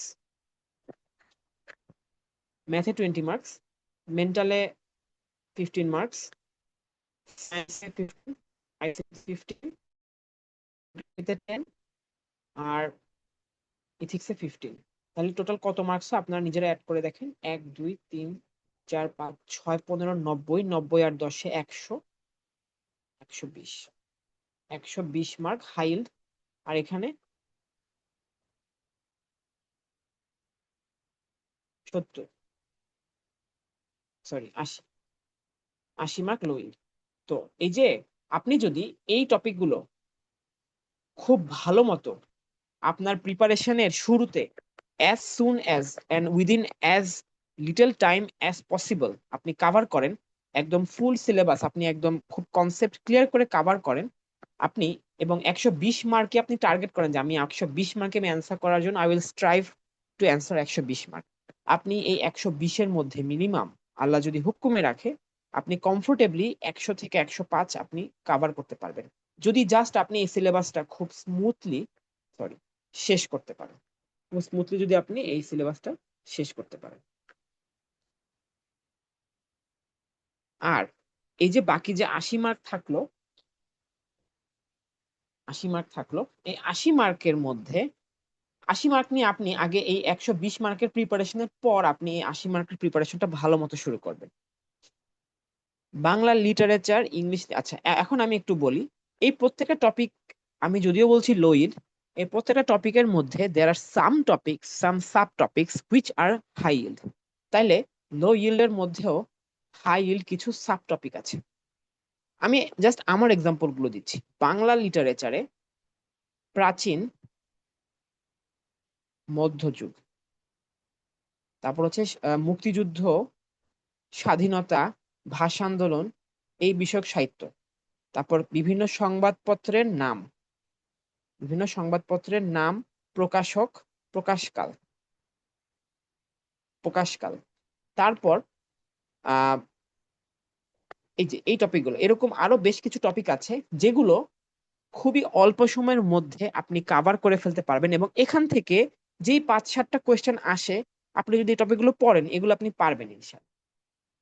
কিন্তু বাংলা সাহিত্যের বাকি যে বিশেষ করে আধুনিক যুগ, এখান থেকে বিশেষ করে পিএসসির 11 জন যে বিখ্যাত সাহিত্যিক, এই যে রবীন্দ্রনাথ, কাজী নজরুল, এরকম আরো 11 জন, এদের থেকে এত কঠিন কঠিন এত ডিপ থেকে কোয়েশ্চেন করে, দিনে দিনে এটা আরো এত টাফ হয়ে যাচ্ছে যে এখানে আসলে টাচই করা যাচ্ছে না কোয়েশ্চেন গুলো।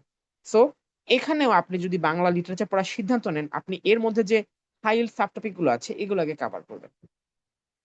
ইংলিশ লিটারেচার, ইংলিশ লিটারেচারটা আমি যদিও বলেছি লো ইল্ড, কেউ যদি ইংলিশ লিটারেচার জাস্ট 15 থেকে 20 দিন একটু মনোযোগ দিয়ে জাস্ট বারবার পড়েন এবং প্রশ্ন সলভ করেন, আপনি দেখবেন যে 15 মার্কের মধ্যে মোটামুটি 10 মার্ক আপনি টাচ করে ভালো মাপতেই অ্যান্সার করতে পারছেন, আনলেস 50তম বিসিএস এর মতো অতিরিক্ত ডিফিকাল্ট কোয়েশ্চেন। এটা ছাড়া কোয়েশ্চেন আপনি যদি খুব মনোযোগ দিয়ে প্রত্যেকটা এরা, প্রত্যেকটা যুগ কাভার করেন, রাইটারদের নাম ভালোভাবে মনে রাখেন, রাইটারদের অ্যাটলিস্ট সবচেয়ে বিখ্যাত 4-5টা কাজের কথা মনে রাখেন এবং প্রচুর পরিমাণে প্রশ্ন কোয়েশ্চেন ব্যাংক থেকে সলভ করেন এরা ধরে ধরে, তাহলে আপনি কমফোর্টেবলি এটা অনেকটুকু কাভার করতে পারবেন। বাংলাদেশ অ্যাফেয়ার্স এর মধ্যে বেশ কিছু টপিক আছে। ইতিহাস, ইতিহাসের মধ্যেও, ইতিহাস তো আসলে অনেক, ইতিহাস একদম সেই মৌর্য, চন্দ্রগুপ্ত মৌর্য সাম্রাজ্য থেকে শুরু করে একদম জুলাই গণ অভ্যুত্থানের ইতিহাস সবই আছে। বাট ইতিহাসের মধ্যে হাইয়েস্ট ইল্ড হচ্ছে 47 পরবর্তী বাংলাদেশের যত ইতিহাস আছে, এটা হচ্ছে হাইয়েস্ট ইল্ড। এগুলো আপনারা কাভার করবেন, এবং কাভার করলে যদি প্রচুর পরিমাণে প্রশ্ন সলভ করেন, অবশ্যই এটা আপনার এখান থেকে যে 6 থেকে 7টা কোয়েশ্চেন আসে আপনি এগুলো অ্যান্সার করতে পারবেন। তারপর আরেকটা আছে সংবিধান। সংবিধানটার গুরুত্ব একটু অন্যভাবে বলতে হয়, যেহেতু আপনাদের রিটেন এবং প্রিলি প্রিপারেশন মোটামুটি একসাথে একটু একটু করে স্ট্র্যাটেজি ওয়াইজ নিতে হবে। সংবিধানটা আপনাদের ভালো হয় যে সংবিধানের অ্যাটলিস্ট যেই হাই এন্ড অনুচ্ছেদ গুলো আছে, অনুচ্ছেদ 1, 2, 3, তারপর হচ্ছে যে আপনার বাকি অনুচ্ছেদগুলোর মানে 1, 2, 3 মানে 1, 2, 3 চ্যাপ্টারের প্রত্যেকটা অনুচ্ছেদ, আর বাকি অনুচ্ছেদগুলোর ইম্পর্টেন্ট টপিকগুলো, এগুলো আপনাদের ক্লাসে বলে দেওয়া হবে। ওগুলো আপনি এখন থেকে ভালোভাবে একটু মুখস্থ করেন, অ্যাপ্লিকেশনটা দেখেন, চিন্তা ভাবনা করেন। সংবিধান থেকে মোটামুটি 5টা কোয়েশ্চেন আসে। এই 5টা কোয়েশ্চেনও কেউ যদি খুব ভালোভাবে পড়েন, একদম একদম খুবই হাই এল টপিক, সহজ টপিক। আর বাকি যত টপিক থাকে এবং ইন্টারন্যাশনাল অ্যাফেয়ার্সে যে ইউএন, এসডিজি, এই যে ইউএন, এসডিজি এবং হচ্ছে ওয়ার্ল্ড ব্যাংক, আইএমএফ, এরকম কিছু টপিক, আর সাম্প্রতিক কিছু টপিক একদম মানে নিউজ পেপারের যে টপিকগুলো থাকে রিসেন্ট, এই টপিকগুলো হাই ইল্ড থাকে।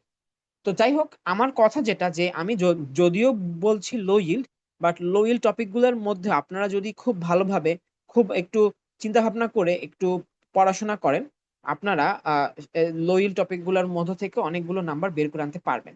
সো এই হচ্ছে আমার হাই ইল্ড এবং লো ইল্ড টপিক নিয়ে ডিসকাশন। তো এই হচ্ছে হাই ইল্ড ভার্সেস লো ইল্ড। এখন রেফারেন্স বুক নিয়ে একটু কথা বলি।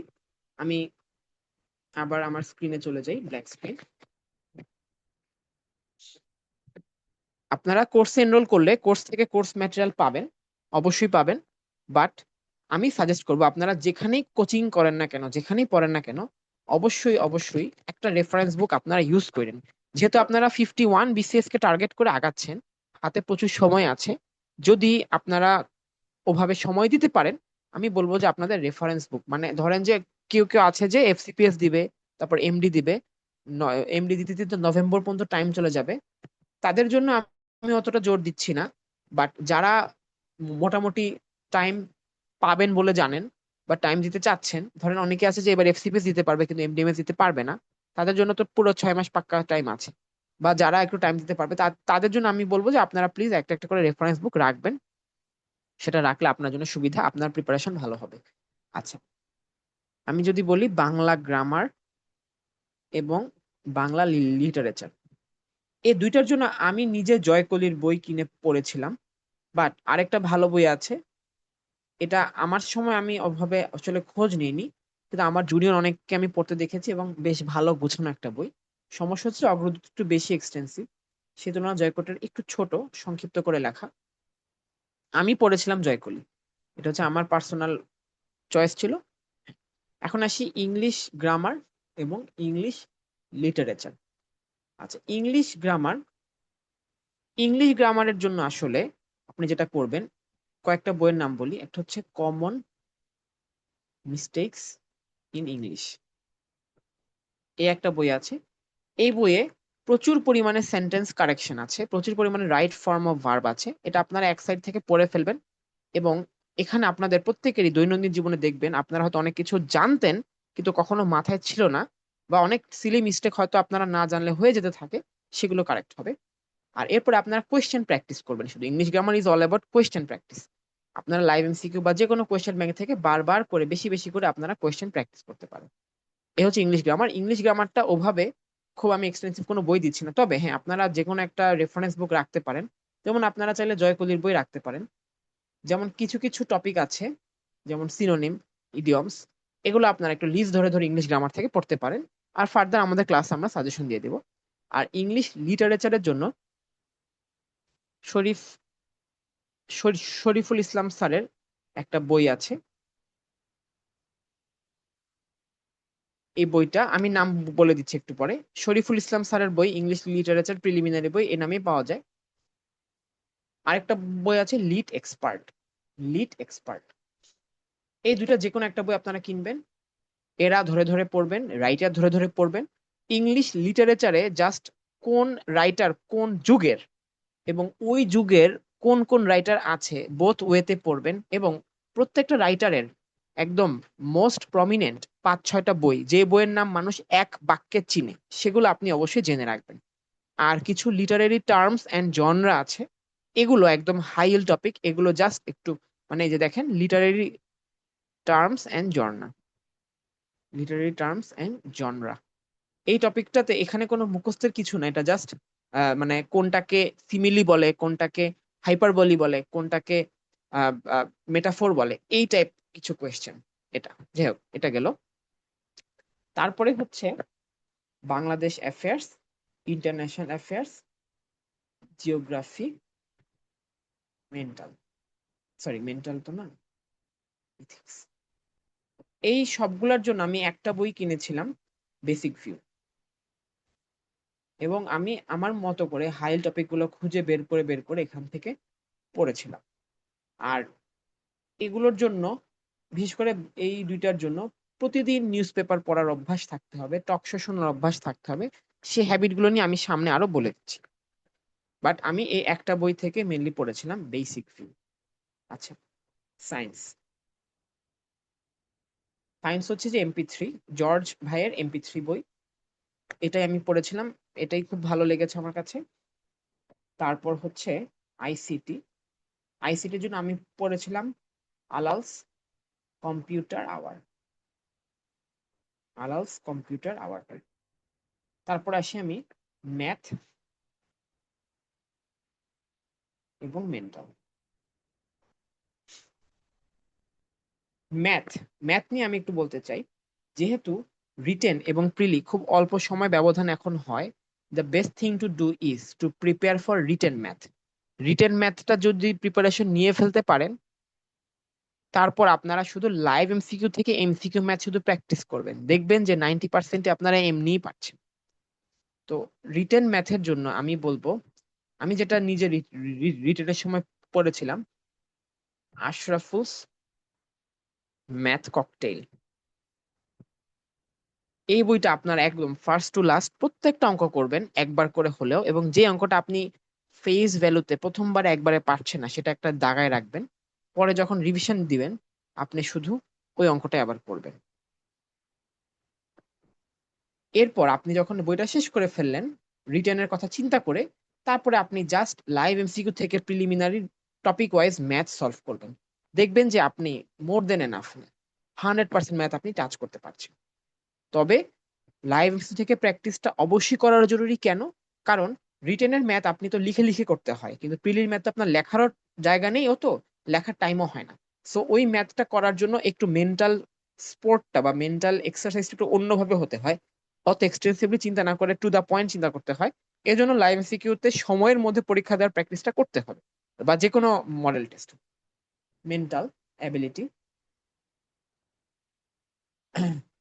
মেন্টাল অ্যাবিলিটি আমি পড়েছিলাম, আহ, নামটা কি ছিল, Khairus, Khairus mental ability, Khairus mental ability.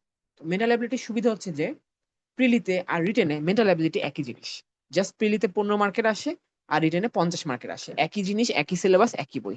তো আপনারা যদি এটা প্রিপারেশন নিয়ে ফেলেন, রিটেনের জন্য আপনার এটার পড়া লাগবে না। তো আমার মনে হয় যে আমি প্রত্যেকটা টপিকই আমার নিজের রেফারেন্স বইগুলো কভার করেছি। আপনারা যদি আরো অন্য কোনো সলিউশন বা সাজেশন থাকে, আপনারা নিজেদের মতো করে সেভাবে সাজেশন নিতে পারবেন। আচ্ছা, আর যাদের সময় আসলে কিছুটা কম, তারা ডাইজেস্ট কিনে পড়তে পারেন এক সাইট থেকে। ডাইজেস্টের বেশ কিছু নাম আছে, প্রিসেপ্টরস ডাইজেস্ট আছে, প্রফেসরস ডাইজেস্ট আছে, সিনেপসেরও ডাইজেস্ট বা সিনেপসেরও প্রত্যেকটা সাবজেক্টের জন্য বই আছে। তো এই হচ্ছে আমার নিজের স্ট্র্যাটেজি এবং আমার নিজের suggestion. Question bank, question bank আপনি যে প্রত্যেকটা যে বইয়ের নাম আমি বললাম, এই প্রত্যেকটা বইয়ের ভেতরে বিগত বছরের প্রশ্ন টপিক ওয়াইজ দেওয়া আছে। এটা আপনি যখন কোন একটা টপিক পড়বেন, ফর এক্সাম্পল আপনি হচ্ছে বাংলাদেশের 52 সালের ইতিহাস এখন বই থেকে পড়বেন, দেখবেন যে বইয়ে 52 সালের ইতিহাসের আগে শুধু 52 সালের ইতিহাস নিয়ে যতগুলো প্রশ্ন আসছে বিগত বিসিএস, ওগুলো একসাথে কম্পাইল করা আছে, প্লাস বিসিএস ছাড়া পিএসসির অন্যান্য পরীক্ষার প্রশ্ন কম্পাইল করা আছে। আপনারা ব্লাইন্ডলি পড়ার আগেই ওই প্রশ্নগুলো একবার সলভ করে ফেলবেন, তারপর পড়ার পরে আপনারা অন্য কোনো একটা সোর্স থেকে একই প্রশ্ন সলভ করবেন, দেখবেন যে আপনার নিজের কাছেই যে ইমপ্রুভমেন্টটা কোথায় হচ্ছে। যে কোনো বই আপনারা এইভাবে যেই বইগুলোই পড়েন সেখানে। আর অনেকগুলো জব সলিউশনের বই পাওয়া যায় শুধু কোয়েশ্চেন ব্যাংকের, সেটা আপনারা কালেক্ট করতে পারেন। টপিক ওয়াইজ কোয়েশ্চেন ব্যাংক আমি অলরেডি বললাম। আর অ্যাপ বেসড কোয়েশ্চেন যে এটা অলরেডি বললাম, লাইভ এমসিকিউ আমি নিজে এটা ফলো করেছি, আমি নিজে বেনিফিট পেয়েছি, এবং লাইভ এমসিকিউর কারণে আসলে বিপিডির কাটমার্ক অনেক বেড়ে গিয়েছে। কারণ সবার হাতে হাতে এখন লাইভ এমসিকিউ, এখন আর কোনো কোয়ালিটির গ্যাপ নেই। একটা মানুষ নীলফামারীতে থাকুক আর ঢাকায় থাকুক, একই রকম প্রিপারেশনের সুযোগ আছে। সো সবাই যেহেতু এইখানে প্রিপারেশন নিচ্ছে, অ্যাপ বেসড প্রিপারেশন, অল্প সময়ে অনেক পড়া তারা কভার করতে পারছে নিজেকে। মানে এটার মানে এই অ্যাপ বেসড প্রিপারেশনের লাভটা হচ্ছে এখানেই, আপনি খুব দ্রুত নিজের উইকনেসটা ধরে ফেলতে পারছেন, আপনি খুব দ্রুত সেটা কভার করার একটা মডিউল বা ম্যাটেরিয়াল পেয়ে যাচ্ছেন। সো এই হচ্ছে আমার, এই জন্য আমি এই অ্যাপ বেসড কোয়েশ্চেন ব্যাংকগুলোকে আমি পছন্দ করি। তো একটা রুটিন ফলো করবেন আপনি, এই যে সিন্যাপসে যে রুটিন দেওয়া আছে সেই রুটিন বেস করে আপনি পড়তে পারেন, বা আপনি আপনার নিজের মতো করে কোনো একটা রুটিন সাজিয়ে নিতে পারেন। সেই রুটিনে আপনি বই থেকে পড়বেন, আপনি কোয়েশ্চেন ব্যাংক প্র্যাকটিস করবেন, প্রত্যেকটা টপিক যখন পড়বেন তার ঠিক আগে একটু ব্লাইন্ডলি সলভ করবেন যে কি অবস্থা কতটুক পারেন, পড়ার পরে আবার একটু সিস্টেমেটিক হতে সলভ করবেন। উইকনেস যেখানে বের হবে ওই টপিকের পড়াটা বই থেকে আবার পড়ে ওই টপিকের আরো কোয়েশ্চেন আবার সলভ করবেন, এভাবে বারবার পড়লেন, উইকনেস বের হলো, পড়লেন, উইকনেস বের হলো, পড়লেন, উইকনেস বের হলো, আবার পরীক্ষা দিয়ে দিয়ে দিয়ে কভার করবেন গ্যাপ গুলো। আর একদম লাস্টে মডেল টেস্ট দিবেন। এই হচ্ছে অল অ্যাবাউট কোয়েশ্চেন ব্যাংক। তাহলে বুকস, দেন কোয়েশ্চেন ব্যাংক, দেন লাস্টে মডেল টেস্ট। এখন যদি আমি কিছু হ্যাবিটের কথা বলি, যেহেতু রিটেন আর প্রিলিমিনারি প্রিপারেশন অলমোস্ট একই সাথেই নিতে হয়, সো কিছু অভ্যাস আপনাদের এখন থেকে ডেভেলপ করা দরকার। একটু আজান দিচ্ছে, আমি 1 মিনিটের একটু ব্রেক নিচ্ছি। Thank you.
ঠিক আছে, আপনারা হয়তো আগে দীর্ঘদিন নিউজ পেপার পড়েননি, যেই কয়দিন আছে প্রিলিমিনারি এক্সামের প্রত্যেকদিন নিউজ পেপার পড়বেন, এবং নিউজ পেপার পড়ার কিছু সিস্টেম আছে। নিউজ পেপারের একটা ইয়ে থাকলে ভালো হতো। ধরেন যে অনলাইনে আপনারা প্রথমআলো.com এটা একটা আছে, বা যে কোনো ডেইলিস্টার.com, সমকাল.com ইত্যাদি। যেহেতু প্রথম আলোটা ওয়াইডলি রেড, এজন্য আমি এটার কথাই বলছি, আমি নিজে এটা পড়েছিলাম এবং এখন আমি এটা সবসময় ফলো করি। ওই যে অভ্যাস ডেভেলপ করেছিল প্রিলি প্রিপারেশনের টাইমে, এখন সেই অভ্যাসটা আমি ধরে রেখেছি। আরেকটা আছে ই পেপার.প্রথমআলো.com, মানে আপনারা যারা ফিজিক্যালি পেপার ওভাবে রাখতে পারেন না তাদের জন্য এখানে সাবস্ক্রিপশন নিতে হয়।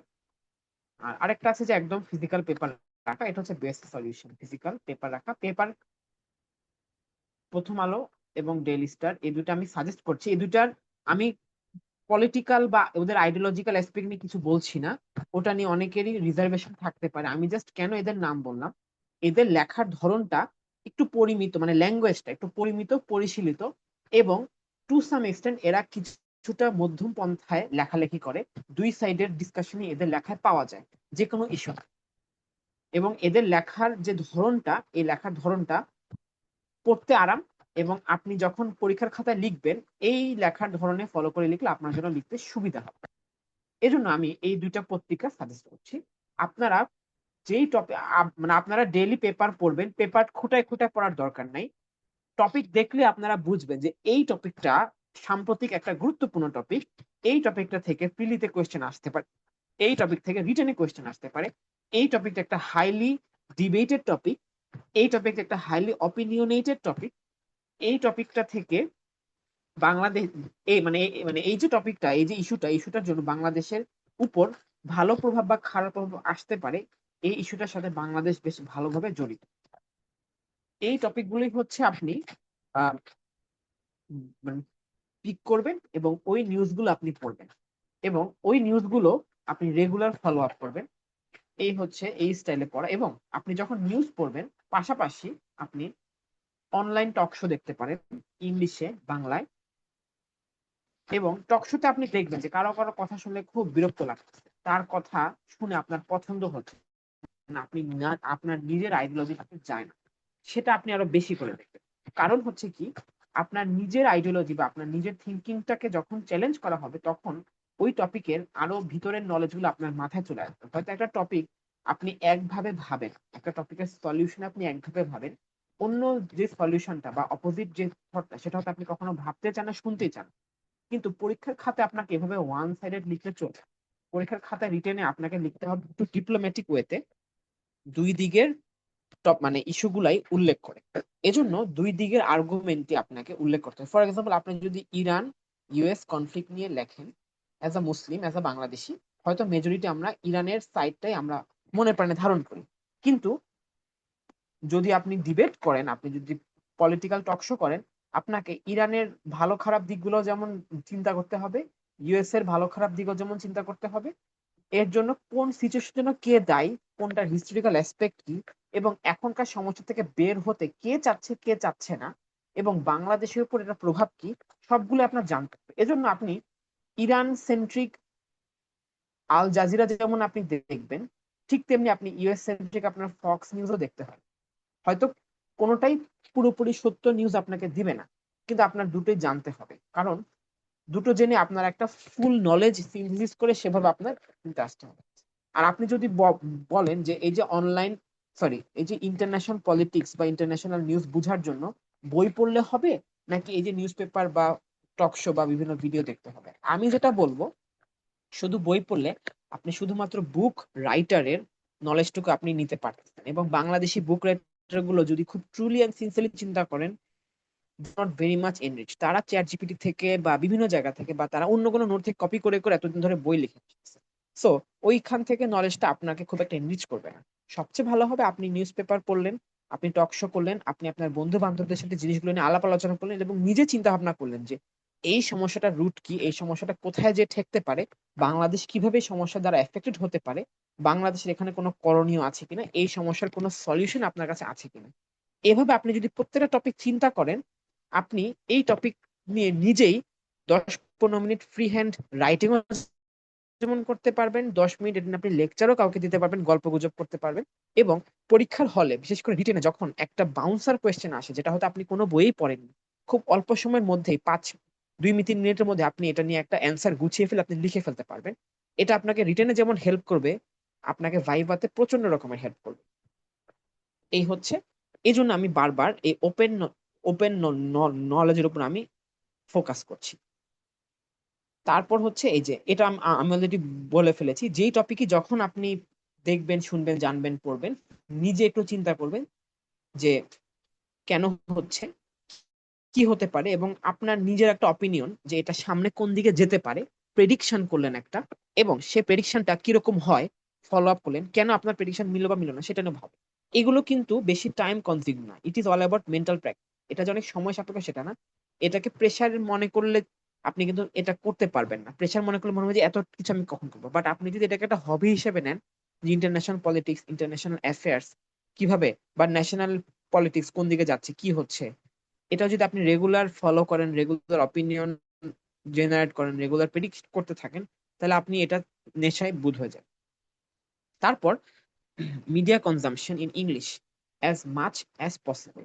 আপনারা যারা অন্যান্য ল্যাঙ্গুয়েজে মিডিয়া দেখেন, হিন্দিতে বা তামিলে বা কোরিয়ানে, আপাতত সামনের 6-7 মাস ইংলিশে আপনারা টিভি সিরিজ, মুভি, গান, গল্পের বই, আর্টিকেল যত বেশি পারেন পড়েন। নট অনলি এটা আপনাকে ইন্টারন্যাশনাল বিভিন্ন আরো মিডিয়ার সাথে পরিচয় করাবে, আরো এন্টারটেইনমেন্টের সাথে পরিচয় করাবে, আপনার ইংলিশ গ্রামারটাকে আরো বেশি স্মুথ এবং সলিড করে তুলবে। ইংলিশ গ্রামারের কমন মিস্টেকস গুলো অনেক কমিয়ে আসবে, ইংলিশ ভোকাবুলারি আপনার ইংলিশ করবে, এবং এটা হবে একটা সাবকনশিয়াস লার্নিং, মনের অজান্তে আপনি অনেকটুকু আগিয়ে যাবেন এবং ভাইবার জন্য আপনাকে অনেক হেল্প করবে। একটা বড় ম্যাপ কিনবেন, বাংলাদেশের ম্যাপ আর একটা ওয়ার্ল্ড ম্যাপ। যখনই জিওগ্রাফি পড়েন, যখনই পলিটিক্সের কোনো কিছু মাথায় আসে, সঙ্গে সঙ্গে ম্যাপের দিকে তাকাবেন, এটা কোন জায়গায়, এটার জন্য কোনো অ্যাডভান্টেজ আছে কিনা কোনো দেশে, কোনো ডিসঅ্যাডভান্টেজ আছে কিনা কোনো দেশে, বাংলাদেশের এটার সাথে কোনো সম্পর্ক আছে কিনা, অন্য কোনো দেশ মানে বাংলাদেশের কোনো একটা জায়গা অন্য কোনো দেশ এখানে কোনো প্রভাব বিস্তার করতে পারে কিনা, এবং কোন জায়গায় কোন প্রণালী, কোন জায়গায় কোন সাগর, এটা যেন আপনার মনে একটা মেন্টাল ম্যাপ সেট হয়ে যায়। এটা হচ্ছে ম্যাপ। আর যেই মানে আপনি তো অনেকবার মডেল টেস্ট দিবেন, অনেকগুলো কোয়েশ্চেন ব্যাংক সলভ করবেন, দেখবেন যে কয়েকদিন গেলেই দেখবেন যে কিছু কিছু টপিক আপনার বারবার ভুল হচ্ছে, আপনার মনেই থাকতেছে না। আপনি হয়তো অনেকবার পড়তেছেন কিন্তু মনেই থাকতেছে না, বারবার ভুল হচ্ছে। এই টপিকগুলো আপনি আপনার বাসায় একটা ওয়াল ডেডিকেট করবেন, ওখানে আপনি স্টিকি নোট লাগাবেন। ফর এক্সাম্পল 7 জন বীরশ্রেষ্ঠ কে কোন সেক্টরে শহীদ হয়েছে আপনার মনেই থাকে না, এটা আপনি স্টিকি নোট আকারে 7 জনের 7টা সেক্টরের নাম লিখে ছোট একটা কাগজ দেয়ালে লাগাবেন। মানে এভাবে একটা দেয়ালে আপনার 30-40টা স্টিকি নোট সেট হবে। প্রতি সপ্তাহে অ্যাটলিস্ট একবার করে স্টিকি নোট গুলো একদম ভালো করে রিভিশন দিবেন, একদম আজকে থেকে শুরু করে পরীক্ষার দিন সকাল পর্যন্ত। এই হচ্ছে কিছু এক্সট্রা হ্যাবিট যেটা আমি ফলো করেছি, বা আমি ফলো করতে না পারলেও পরবর্তীতে আমি অন্যদেরকে অ্যাডভাইস দিয়েছি এবং তারা এটা থেকে বেনিফিট পেয়েছে। Time management. টাইম ম্যানেজমেন্ট এক একজনের এক এক রকম হবে, তবে আমি দেখেছি এভাবে মানে ফলো করলে যারা কিছুটা স্টার্টিং মানে একটু স্ট্রাগল করছেন, একটু দুর্বল আছেন, তাদের জন্য সুবিধা হয়। প্রথম 60 মিনিটে বা অ্যাটলিস্ট 50 থেকে 55 এর মধ্যেই, ম্যাক্সিমাম 60, এর বেশি না, ম্যাথ এবং মেন্টাল ছাড়া বাকি সব আপনি এক নাগারে সলভ করে ফেলবেন। যেটা পারলেন পারলেন, যেটা পারলেন না পারলেন না, যেটা 50-50 সেটা স্টার্ট মার্ক করে সামনে এগিয়ে গেলেন। পরবর্তী 35 to 40 মিনিটে ম্যাথ এবং মেন্টাল অ্যাবিলিটি এক টানে ঠান্ডা মাথায় সলভ করে শেষ করবেন। বাকি যে 20 মিনিট কি করবেন, যেগুলো স্টার মার্ক দেওয়া যে 50-50 পারার সম্ভাবনা আছে কিন্তু তখন চিন্তা করার সময় ছিল না দেখে আপনি এটা পরের জন্য রেখে দিয়েছেন, তখন এটা দেখবেন। 50-50-র মধ্যে কিছু দেখা যাবে যে আপনি মোটামুটি শিওর 70-30, ওইটা আপনি দাগিয়ে ফেলবেন। আর কিছু আছে যে না আপনি শিওর না, 50-50, একদম 50-50, কোনোভাবে আপনি 4টা অপশনের মধ্যে আলাদা করতে পারছেন না, বা 2টা অপশনের মধ্যে কোনোভাবে আলাদা করতে পারছেন না, ওইটা না দাগালেই ভালো। আচ্ছা, টার্গেট এবং কাটমার্ক। 44-এ কাটমার্ক ছিল 120 বা 122 এরকম, 45-এ কাটমার্ক ছিল 120, 46-এ কাটমার্ক ছিল 120, 47-এ কাটমার্ক হয়ে গেছে ডিবেটেবল 95, 50-এ কাটমার্ক হয়েছে ডিবেটেবল 100+। কিন্তু এটা তার এটার মানে এই না যে সহজ, এটা মানে হচ্ছে প্রশ্ন অনেক কঠিন হয়ে গেছে। আগে এতগুলা মানুষ এই মার্ক পাইতো। আমি যদি আরেকটু আগের কথা বলি, 43-তে কাটমার্ক ছিল 105, 41-এ সম্ভবত কাটমার্ক ছিল 100। মানে আগে খুব বেশি মানুষ ভালো মার্ক পেত না, কারণ আগে প্রিপারেশন একটু টাফ ছিল, খুব বেশি মানুষ এদিকে আসতো না। এই জন্য আগে মোটামুটি যারা খুব ডেডিকেট প্রিপারেশন নিত তারাই পার হয়ে যেত। এই সময় থেকে যেটা আসছে, লাইভ এমসিকিউ এবং আরো বেশি কিছু অনলাইন কোয়েশ্চেন ব্যাংক এত বেশি মানুষের কাছে অ্যাক্সেসিবল হয়ে গেছে যে সবাই একটা লেভেলের প্রিপারেশন নিয়ে ফেলা শুরু করেছে, এবং বিসিএস এর পেজটা অনেক বেশি হয়ে গেছে। এজন্য এই যে আগে যে 100-105 যে কয়জন পেত তাদের পরিমাণটা অনেক বেড়ে যে সেই পার্সেন্টেজটা এখন 120-এ যে ঠেকছে। মানে আগে মানে হ্যাঁ, কিন্তু 47 আর 50-তে প্রশ্ন এতটাই কঠিন হয়েছে আনক্যারেক্টারিস্টিক্যালি যে ওই সার্টেন কাটমার্ক পাস করতে যে কয়জন স্টুডেন্ট পেয়েছে তাদের জন্য কাটমার্কটা কম হয়ে গেছে। বাট আমি আপনাদেরকে বলবো always target 120+, always target 120+, it is always a safe cut mark. প্রশ্ন যত সহজ হোক যত কঠিন হোক, আপনারা যদি ধরেন যে আমি 120+ মার্ক তুলবো, তার জন্য আপনার কি করতে হয় সেটা আপনি করবেন।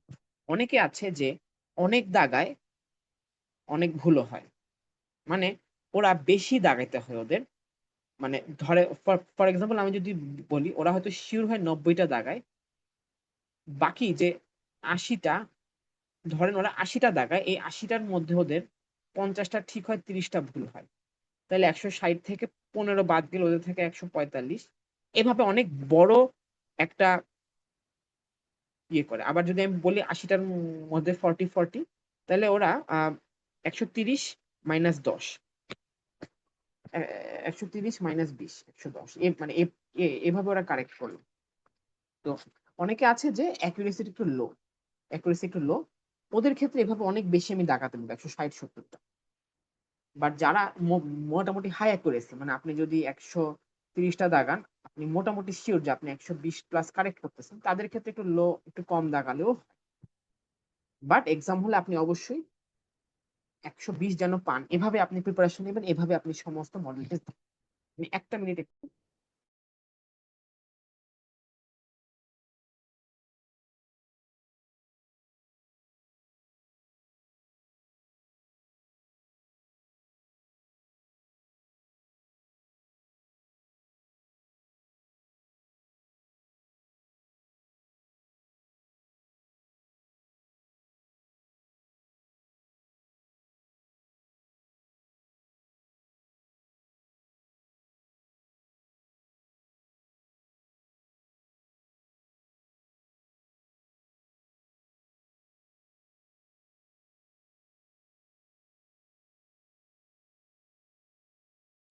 তাহলে যে আমি যেটা বললাম যে সেফটি মার্জিন 120, যেভাবেই হোক আপনারা 120 যেন পান, এভাবে আপনারা নিজেদেরকে প্রিপেয়ার করেন, ইনশাল্লাহ আপনারা পারবেন। আর প্রিলিমিনারির পরে হচ্ছে, আসলে পরে না, প্রিলিমিনারি সময় থেকে রিটেনের প্রিপারেশন শুরু করতে হবে। কিছু কিছু টপিক আমি অলরেডি বলে দিলাম, সংবিধান বললাম, আমি ইন্টারন্যাশনাল পলিটিক্স এবং ন্যাশনাল পলিটিক্স এর জন্য ভিডিও দেখতে বললাম ইউটিউবে, আমি হচ্ছে নিউজ পেপার পড়তে বললাম, আমি ম্যাথ এবং মেন্টালটা আমি শেষ করে ফেলতে বললাম। নিজেদের মধ্যে সবসময় এভাবে একটু মানে মানে একটু এই কাজগুলো প্র্যাকটিস গুলো রাখবেন, যেন আপনি খুব অল্প সময়ের মধ্যে। ও আরেকটা জিনিস আমি ওভাবে বলিনি, এই যে এই জিনিসটা, আপনারা ডেইলি 10 মিনিট করে একটু ফ্রি হ্যান্ড রাইটিং করবেন, যে কোনো একটা টপিকে, র্যান্ডম কোন একটা টপিকে নিজের মতো করে 10টা মিনিট একটু লিখবেন, বাংলায় এবং ইংলিশে। 5 মিনিট বাংলায়, 5 মিনিট ইংলিশে, বা 10 মিনিট বাংলা, 10 মিনিট ইংলিশে, যে কোনো একটা topic of your interest. For example, এখন বাংলাদেশে তেলের ক্রাইসিস হচ্ছে, তেলের ক্রাইসিসটা কেন হচ্ছে, এখন কি অবস্থা, সামনে কি হতে পারে, কোনো রকম ডাটা কোটেশন দরকার নেই, কোনো রকম সলিড ইনফো দরকার নেই, জাস্ট ভেগ ভাবে একটা পত্রিকায় কলাম লেখার মতো করে কি হচ্ছে, কেন হইলো, সামনে কি হতে পারে, এখান থেকে উত্তরণের উপায় কি, এভাবে বাংলা এবং ইংলিশে 10টা মিনিট একটু ভাবেন, লিখে ফেলেন। এবং এই লেখাটা আপনি নিজেই একবার পড়ে দেখেন কেমন লাগলো। আপনার সিনিয়র কেউ যদি থাকে, যে হচ্ছে সাকসেসফুল ক্যান্ডিডেট, তাকে একবার দেখান যে ভাই দেখেন লেখার কোয়ালিটি কেমন। আপনি নিজেই নিজের লেখাটা ক্রিটিসাইজ করেন, আপনি তো নিউজ পেপার পড়বেন, নিউজ পেপারে কি স্টাইলে লেখা আর আপনি কি স্টাইলে লিখছেন, করে করে করে আপনি আপনার ডেইলি লেখা যেন আগের দিনের লেখা থেকে আরো ইমপ্রুভড হয়। Strive for that. তো এই হচ্ছে এই। তো আমার মনে হয় যে অনেকগুলো টপিক আমরা কভার করেছি। আর আসলে প্রিলিমিনারি স্ট্র্যাটেজি বলতে গেলে শেষ হবে না, খুব স্পেসিফিক টপিক তো। তো এই জন্য আমি আমার নিজের এতটুকুর মধ্যে সংক্ষিপ্ত করে যতটুকু বলতে পেরেছি এতটুকু বললাম। তো ঠিক আছে, থ্যাংক ইউ ভেরি মাচ। আমি কোনো কোয়েশ্চেন বা কিছু দেখতে পাচ্ছি না। কারো যদি কোনো কোয়েশ্চেন না থাকে, মনে হয় যে আমরা ক্লাসটা শেষ করতে পারি। আর কারো যদি কোয়েশ্চেন থাকে, আপনারা জিজ্ঞেস করতে পারেন।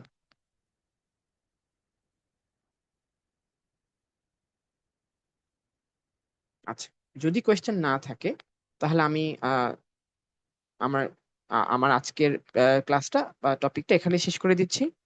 সবাইকে অনেক ধন্যবাদ, সবার জন্য বেস্ট অফ লাক, শুভকামনা। আল্লাহ হাফিজ।